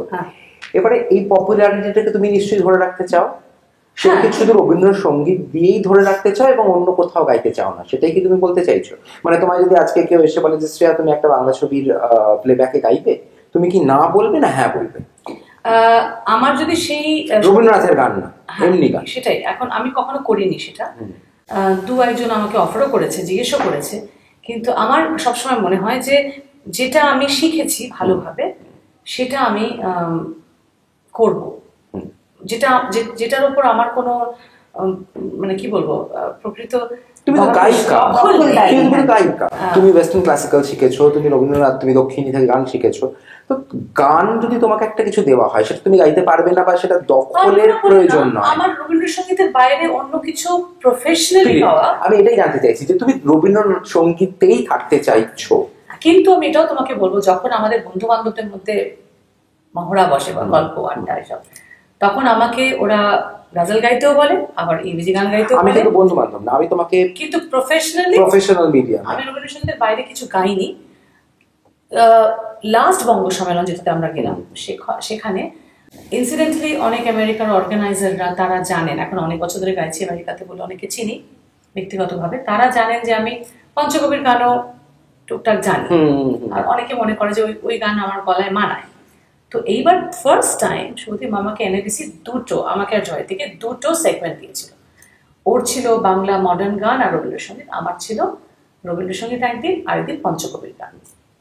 তো সেখানে আমি গাইলাম, জানো, ফার্স্ট টাইম একটা ফুল ফ্লেজেড 45 মিনিটসের একটা অনুষ্ঠানে আমি রজনীকান্ত, ডিএল রায়, অতুল প্রসাদ আমার ভীষণ পছন্দের। আমি এটাই তোমায় বলছি যে এখন তো লোকে এইগুলোতেও করছে, ধরো ডিএল রায় বা ধরো অতুল প্রসাদ, এদেরও তো একটা ঘরানা আছে, সেই ঘরানাটা কোথায় আস্তে আস্তে মানে লোকে মানে ভুলেই যাচ্ছে। কিন্তু যেটা খুব ইন্টারেস্টিং জানো তো, যারা রবীন্দ্রসঙ্গীত গায়, যারা পপুলার রবীন্দ্রসঙ্গীত ফেসেস, তারা কিন্তু আবার অতুল প্রসাদ, ডিএল রায়ও আস্তে আস্তে আস্তে আস্তে গাইছে এবং অনুষ্ঠানে সেটা করছে। আমি সেটাই তোমায় বলছি। আরেকটা জিনিস এখন খুব মাথাচাড়া দিয়ে উঠেছে হচ্ছে ফিউশন। তুমি যদি দেখো যে গানের ক্ষেত্রে, ধরো তুমি আর শাশ্বতী ধরো করলে, ধরো তুমি রবীন্দ্রসঙ্গীত গাইছো, শাশ্বতী হয়তো কোনো একটা জায়গা থেকে কবিতা পাঠ করলো বা কিছু একটা কোলাবোরেশনে, যে এই দুজনে মিলে, এটা কিন্তু এখন খুব চলছে। তো এরকম তুমি কিছু করছো কারোর সাথে? একটা বেরোলো আমাদের হিন্দুস্তান রেকর্ডস থেকে গীতাঞ্জলি, যেটা তুমি আর শাশ্বতী। এমনি অন্য কোনো প্রফেশনাল, মা ছাড়া বলছি, অন্য কোনো লোকের সাথে যারা ধরো কবিতা বলে বা ধরো, আমি ব্রতদিদির সাথে করেছি প্রচুর। আমরা একটা প্রোগ্রাম খুব ভালো করেছিলাম জিডি বিড়লা। ওটা কি অ্যালবাম আছে তোমার আর ব্রতদিদি? না, আমার রত্নমিত্র একটা অ্যালবাম আছে, মেঘের খেয়া বলে, ওটা সারেগামা প্রডিউস করেছিল। ব্রতদিদি আর আমার দুটো গাছ, একটা নবরবিকিরণ থেকে, আর প্রথম যেটা বেরিয়েছিল সারেগামা থেকে, না ওটা রত্নামিত্র, সরি, ব্রতদিদি আর আমি করলাম অনুষ্ঠান বিড়লা সভাগান। সেটা একটা মানে সাংঘাতিক হিট শো হয়েছিল। তারপর আমরা বহু অনুষ্ঠানে একসাথে, আমি টিভি প্রোগ্রামেও তাই, রবি মাস হতো আমার সাথে, সেখানেও একসাথে কোলাবোরেশনে প্রচুর কাজ হয়েছে। শ্রীকান্ত দ্বারা আমি করেছি, সাহেবার আমি করেছি, কোলাবোরেশন প্রচুর কাজ করেছি, ভালো লাগে একদম। আর মার সাথে আর ওটা একটা চেঞ্জ, একটা হয়তো একটু আলাদা রকম। তোমার পিআর কি রকম এখানে?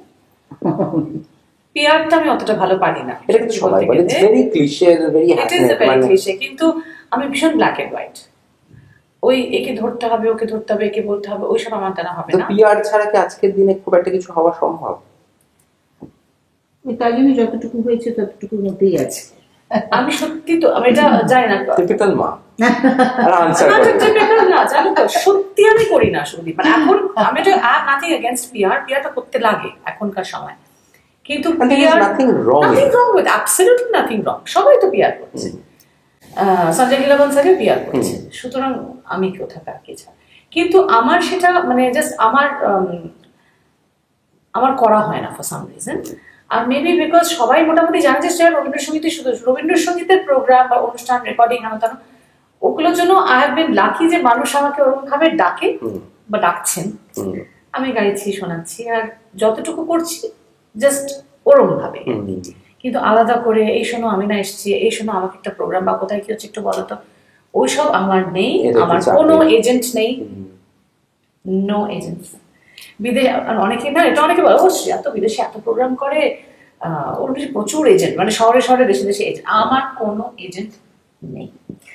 আমি মানে এই যে তোমার, এই যে তুমি পরশুদিন বাংলাদেশ চলে যাচ্ছ, টানা বাংলাদেশে থাকবে, এতদিন কলকাতা এতগুলো অনুষ্ঠান পর পর তুমি করলে, তো সেটা তো নিশ্চয়ই তোমার লোকে ভাবতেই পারে যে তোমার একটা এজেন্ট আছে বা কেউ একজন। না, যেটা হয়েছিল তারা মিউজিক, যখন আমি নাম করেই বলছি, তারা মিউজিক যখন লঞ্চ হলো এখানে, তখন এক ঝাঁক ইয়াং শিল্পী, আমি সেখানে নিজেকেও ইনক্লুড করছি, আমরা প্রচুর সুযোগ পেয়েছিলাম। সেটা একদম, শুধু তারা চ্যানেলেই আমার 800 গান রেকর্ডেড আছে, 800 অনুষ্ঠান।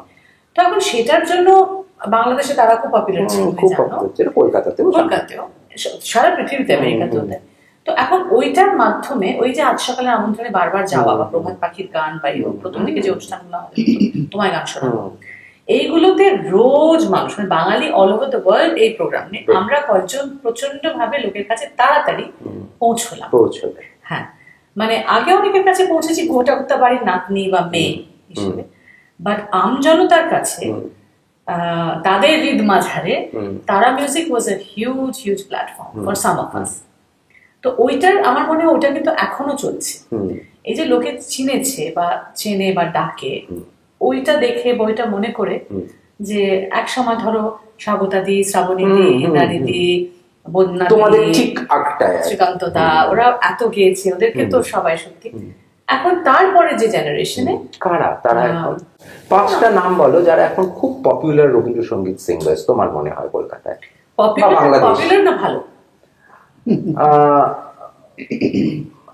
ওকে, ঠিক আছে, ভালোই বলো।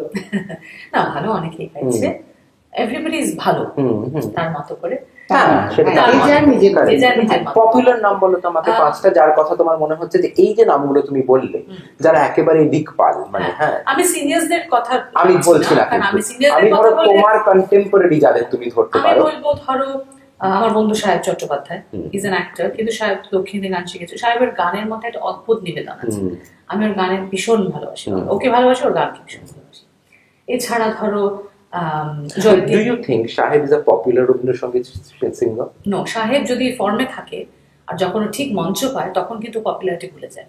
ও অতটা নিবেদন সমিতি গানটা শোনায়, সো ও হাততালির জন্য গান করে না। সাহেব যখন এমনি মাচাতে গিয়ে লোককে এন্টারটেইন করছে তখন হি ইজ আ ডিফারেন্ট সাহেব। হ্যাঁ, সেটা আমি যখন গান করছে সেটা হি ইজ ডিফারেন্ট। না, সাহেবের সবাইকে দায়িত্ব নিয়ে বলবো যে হি ইজ ফ্যান্টাস্টিক। ওকে, আর 4জন বলো। জয়তী খুব ভালো গান করে। জয়তীর ঘরানা আমার থেকে খুবই আলাদা, she is got a very modern feel, কিন্তু জয়তীর সুর লাগানো, জয়তীর ভাব, আমার জয়তীর গান খুব ভালো লাগে। আমাকে অনেকে জিজ্ঞাসা করেছে তোমরা তো একেবারে আলাদা, কিন্তু তোমরা কি করে দুজনেই এত পপুলার? কি করে, মানে ওই আর কি, ওর দর্শক আলাদা, তোমার শ্রোতা। কিন্তু আবার এরকম আছে যে আমার ফ্যান ওকে প্রচন্ড ভালোবাসে। আমি নিজেই জয়তীর গান ভীষণ ভালোবাসি, ওর গান খুব ভালো লাগে। তারপর শান্তিনিকেতনে 2-1 আছেন আমার থেকে হয়তো একটু সিনিয়র, আজকে সকালবেলা একজনের কথা হচ্ছিল, মানিনী দি বলে, মানিনী মুখোপাধ্যায়, ভীষণ ভালো গান করে, ওর গান আমার খুব ভালো লাগে। আমার আর দুজন যাদের তুমি গান শোনো বা যাদের তোমার মনে হয় বেশ ভালো। বাংলাদেশের আমার খুব ভালো লাগে লাইজা আহমেদ, হ্যাঁ, ওর গানের মধ্যে একটা অদ্ভুত দরদ আছে, এটা খুব টাচেস মাই হার্ট।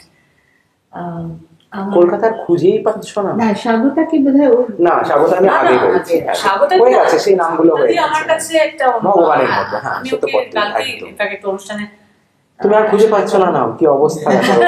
অনেকেই আছে আমাদের দক্ষিণী, আসলে দক্ষিণী নাম বলতে গেলে অনেকের নাম বলতে হয়, কিন্তু আবার তাহলে সবাই দর্শক বলবে যে আমি বায়াসড। দক্ষিণীতে আমি দুজনের নাম আলাদা করে বলি, মানে কমার্শিয়ালি অত গায় না, কিন্তু গায়ও। সৈকত বলে একটি ছেলে আছে, সৈকত শেখরেশ্বরা, খুব ভালো গান করে, ওর গান আমার ভালো লাগে। শ্রমিক পাল যথেষ্ট খুব ভালো গায়, ওরও দেখো গান পরীক্ষা নেওয়ার মতো। ঠিক আছে, এটাই। আচ্ছা শাশ্বতী, এবার তো আমরা একটু শেষের দিকেই আসছি, কারণ অনেকক্ষণ আমাদের আলোচনার লোকজন শুনবে আমি জানি, কেননা তোমাদের কথা তো কোনো শেষ নেই। কিন্তু শাশ্বতী, তুমি এবার তো সিরিয়াল করছো, খুব সিরিয়াল, ওটিটি এসব তো করছো। ওটিটির বাজারটা কিরকম মনে হয় তোমার? বাংলা ওটিটির বাজার আস্তে আস্তে ধরছে। হ্যাঁ, কন্টেন্ট কেমন? কন্টেন্ট আর একটু বোধহয় ভালো হতে হবে আমার মনে হয়, তবে খারাপটা কোথায়? না, খারাপ একেবারেই আমি বলছি না, কিন্তু কি হয়, একটা কন্টেন্ট ধরো লেগে গেল, হ্যাঁ, তারপরে সমস্ত কন্টেন্ট ওই ধরনেরই চলতে থাকে, ওই ধরনের। আমার মনে হয় আর একটু ডাইভার্সিফাই করা দরকার। না মনে হয়, আমি জানি না কেন ওটিটিতে না প্রচন্ড সেই মানে একটা মেসেজ দেওয়ার একটা তাড়া থাকে আমাদের, মানে নয় সেই মহিলাদের মেসেজ, নয় অ্যাবিউজ মেসেজ, নয় ডোমেস্টিক ভায়োলেন্স, একটা সব, হ্যাঁ, থিমেটিক, সবকিছুর মধ্যে একটা মেসেজ। এই মেসেজিংটা থেকে আমার মনে হয় একটু বেরোনো তো ডেফিনেটলি। আবার সেটা বেরিয়ে আবার একটা বাংলা সিরিয়াল হয়ে গেলে আবার আরে কোনো মেসেজই নেই।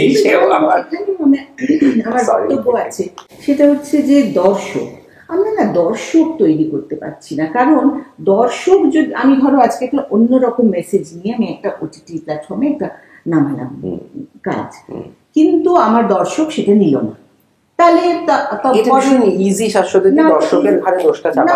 দোষ চাপাচ্ছি না, কিন্তু আমি বলছি যে চ্যানেলগুলো বা যারা করছেন, কখন মানুষ তৈরি করবে নিজের মতন করে কাজ, কখন তৈরি করবেন যখন তার পেছনে একটা ব্যাকিং থাকতে হবে, তাই না? সেখানে টাকা পয়সার ব্যাপার আছে, অনেক কিছুই তো আছে, তুমি বোঝো। সেইখানে সে যদি সেই ব্যাকআপটা না পায়, কারণ আমাদের বাংলা একটা নিশ, একটা ছোট অডিয়েন্স, তাই না? সেইখানে সে যদি ব্যাকআপটা না পায় তাহলে কি করে সাহস করবে বলো তো একদম। নিজের মতন কাজ নিয়ে আসতে? তাই, সেই সাহসটা তারা পাচ্ছে না জানো। কিন্তু তবুও আমি তোমাকে বলবো যে অনেক রকম কন্টেন্ট হচ্ছে। অমিত বান দেখো প্রথম কাজ কি একদম অন্যরকম, প্রথা ভেঙে একেবারে অন্যরকম করে কাজ করলো, দর্শক কি দিল না, নিয়েছে তো বটেই। সুতরাং অনেক কাজ হচ্ছে, অনেক রকম ভালো কাজ হচ্ছে। তবে আমার মনে হয় আরেকটু তাড়াতাড়ি আমাদের এগোনো দরকার, কারণ বাংলার বাইরে, আমি মুম্বাইতে বলছি, নানান কাজ হচ্ছে। তো শাশ্বতী তো বাংলা ওটিটির কন্টেন্টটা একটু যদি পাল্টায় তাহলে তোমার মনে হয়? হ্যাঁ, পাল্টানোটা একটু দরকার। কেউ কেউ যে পাল্টায়নি তা না। যেমন অনির্বাণের কথা তুমি এক্ষুনি বললে, অনির্বাণের কথা বললাম, আরো হয়েছে। একেনবাবু অন্যরকম, একেনবাবু অন্যরকম কাজ, অনেকগুলো কাজই অন্যরকম হয়েছে। তুমি এখন কি কি করছো ওটিটিতে? ওটিটিতে আমি সবে একটি কাজ করলাম, অ্যাডভোকেট অচিন্ত ওয়াইজ, কোর্টরুম ড্রামার উপর কাজ হচ্ছে, অনেক থ্রিলার হচ্ছে। আরেকটা মধ্যে বড্ড ভায়োলেন্স, ভায়োলেন্স, অ্যাবিউসিভ ল্যাঙ্গুয়েজ। হ্যাঁ, বম্বেতে অনেক অনেক বেশি কাজ হচ্ছে, সব কাজে ভালো হচ্ছে না, অনেক কাজ হচ্ছে, অনেক খারাপ কাজও হচ্ছে। কিন্তু আমি বলবো যেহেতু একটা অনেক স্প্যানটা অনেক বড়, অনেক বেশি লোক দেখতে পায়, সুতরাং মানুষকে না ওই জায়গাটা তারা পাচ্ছে, ভালো খারাপ সবই দেখে নেবার মতো, ওই একটা শান্তির জায়গা তৈরি হচ্ছে এবং নিজেকে দেখার অভ্যাস তৈরি করারও একটা জায়গা হয়তো তৈরি হচ্ছে, যেটা আমাদের এখানে খুব ছোট। হ্যাঁ, কিন্তু ওটিটির কাজ হওয়া খুব দরকার। লোকে যে ভালো কাজ ওটিটিতে কিন্তু লোকে পছন্দ করছে। আর আমার মনে হয় আলটিমেটলি কিন্তু ওটিটি উঠে আসছে, আসবে। সত্যি বড় স্ক্রিনে তো আমরা এখন আর কেউ যাই না, মানে যাওয়াই হয় না। That is not right also. মানে তাহলে তো জিনিসটা থাকবেই না একদিন না একদিন। আরেকটা যেটা হচ্ছে ওটিটির বাইরেও, I don't know whether I should say this, কিন্তু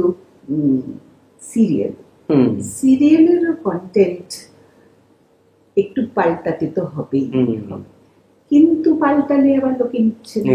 কত ভালো ভালো সিরিয়াল দেখো বন্ধ হয়ে যাচ্ছে হঠাৎ করে, কি না টিআরপির একটা অদ্ভুত ক্যালকুলেশন, সেটা একটা অদ্ভুত ব্যাপার।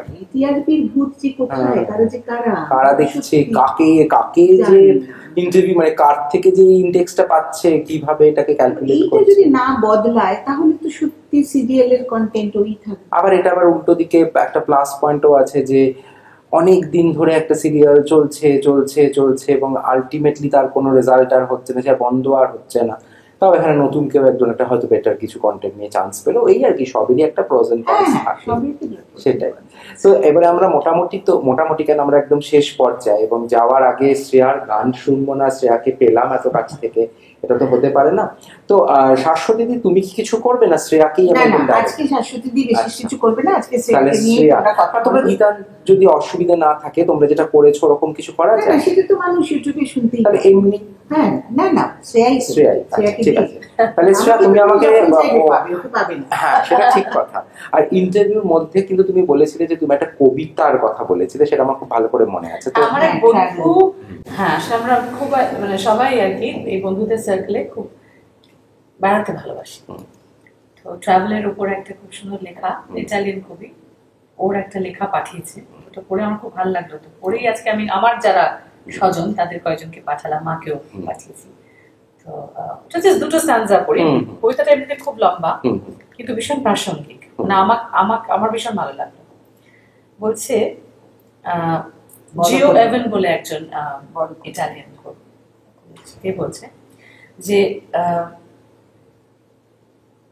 travel because travel teaches to say good morning to everyone regardless of which sun we come from. Travel because travel teaches to say good night to everyone regardless of the darkness within. Try to travel, otherwise you may become racist and you may end up believing that your skin is the only one to be the right one, that your language is the most romantic, and that you were the first to be the first. বাহ, খুব সুন্দর। এটা আমার ভীষণ ভালো লাগে। একদম সত্যি তাই, সত্যি তাই। আমরা এই যে এত সব জায়গায় ঘুরে বেড়াচ্ছি, এত মানুষের সংস্পর্শে আসছি, কিন্তু at the end of the day souls have to connect. না হয়তো আমরা বোধহয় বন্ধুত্ব থেকেই এই কবিতাটা তখন আমরা এই কনটেক্সটে এই আলোচনা করছিলাম। এটা ভীষণ আমার। আশ্রেয়া, গান এবার তো তোমাকে ছাড়া তো গান ছাড়া তুমি হও না, তুমি ছাড়া গান হয় না, এবং রবীন্দ্রসঙ্গীত তো বটেই। বা তুমি কি অন্য কিছু গাইতে চাও? না, আমরা এখনো কবিপক্ষে। আচ্ছা, রবীন্দ্রনাথ তো তুমি জানো। তুমি তোমাদের দুজনকে রিপ্রেজেন্ট করলেই কবিপক্ষ হয়, কিন্তু সেইখানে যদি অন্য, আমার তো মনে হয় তো কবিপক্ষ তো রবীন্দ্রনাথ ঠাকুরকে নিয়ে, কিন্তু যে কোনো কবিকেই তো হাতে সেলিব্রেট করা যায়, তাই না? এটা ঠিক, কিন্তু আমার একটা গানের কথা মনে হচ্ছিল, এই গান ইনসিডেন্টালি ভীষণ জনপ্রিয় একটি ছবিতে, ছায়াছবিতে ইউজ করেছিলেন। কোন ছবি? ঋতুদা নক্ষরনামাসী বলতো, হৃদয় আমার প্রকাশ হলো পারমিতার একদিনে। হ্যাঁ।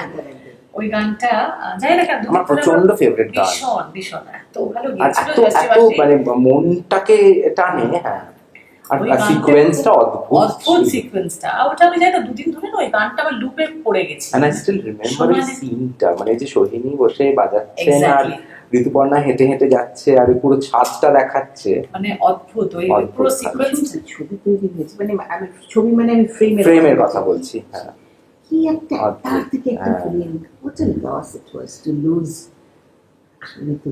না, it is Aparna Sen. Aparna Sen. Oh sorry, আমি না, হ্যাঁ পারমিতার একদিন, পারমিতার একদিন, হ্যাঁ, I'm so sorry, না sorry, এটা শোনাই, জাস্ট দু লাইন শোনাচ্ছি। হৃদয় আমার প্রকাশ হলো, অনন্ত আকাশে, হৃদয় আমার প্রকাশ হলো, বেদন বাসে উঠল বেজে বাতাসে,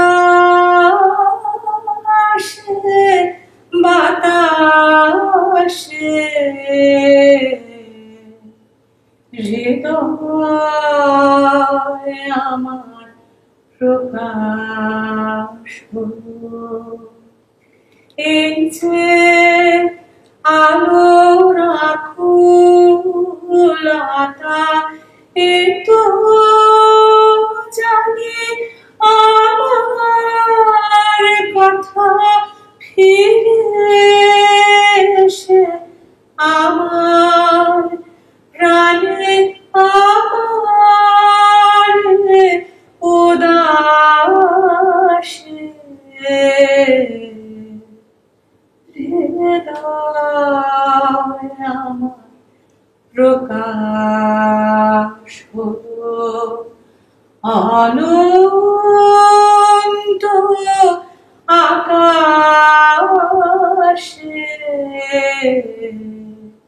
হৃদয় আমার প্রকাশ হলো।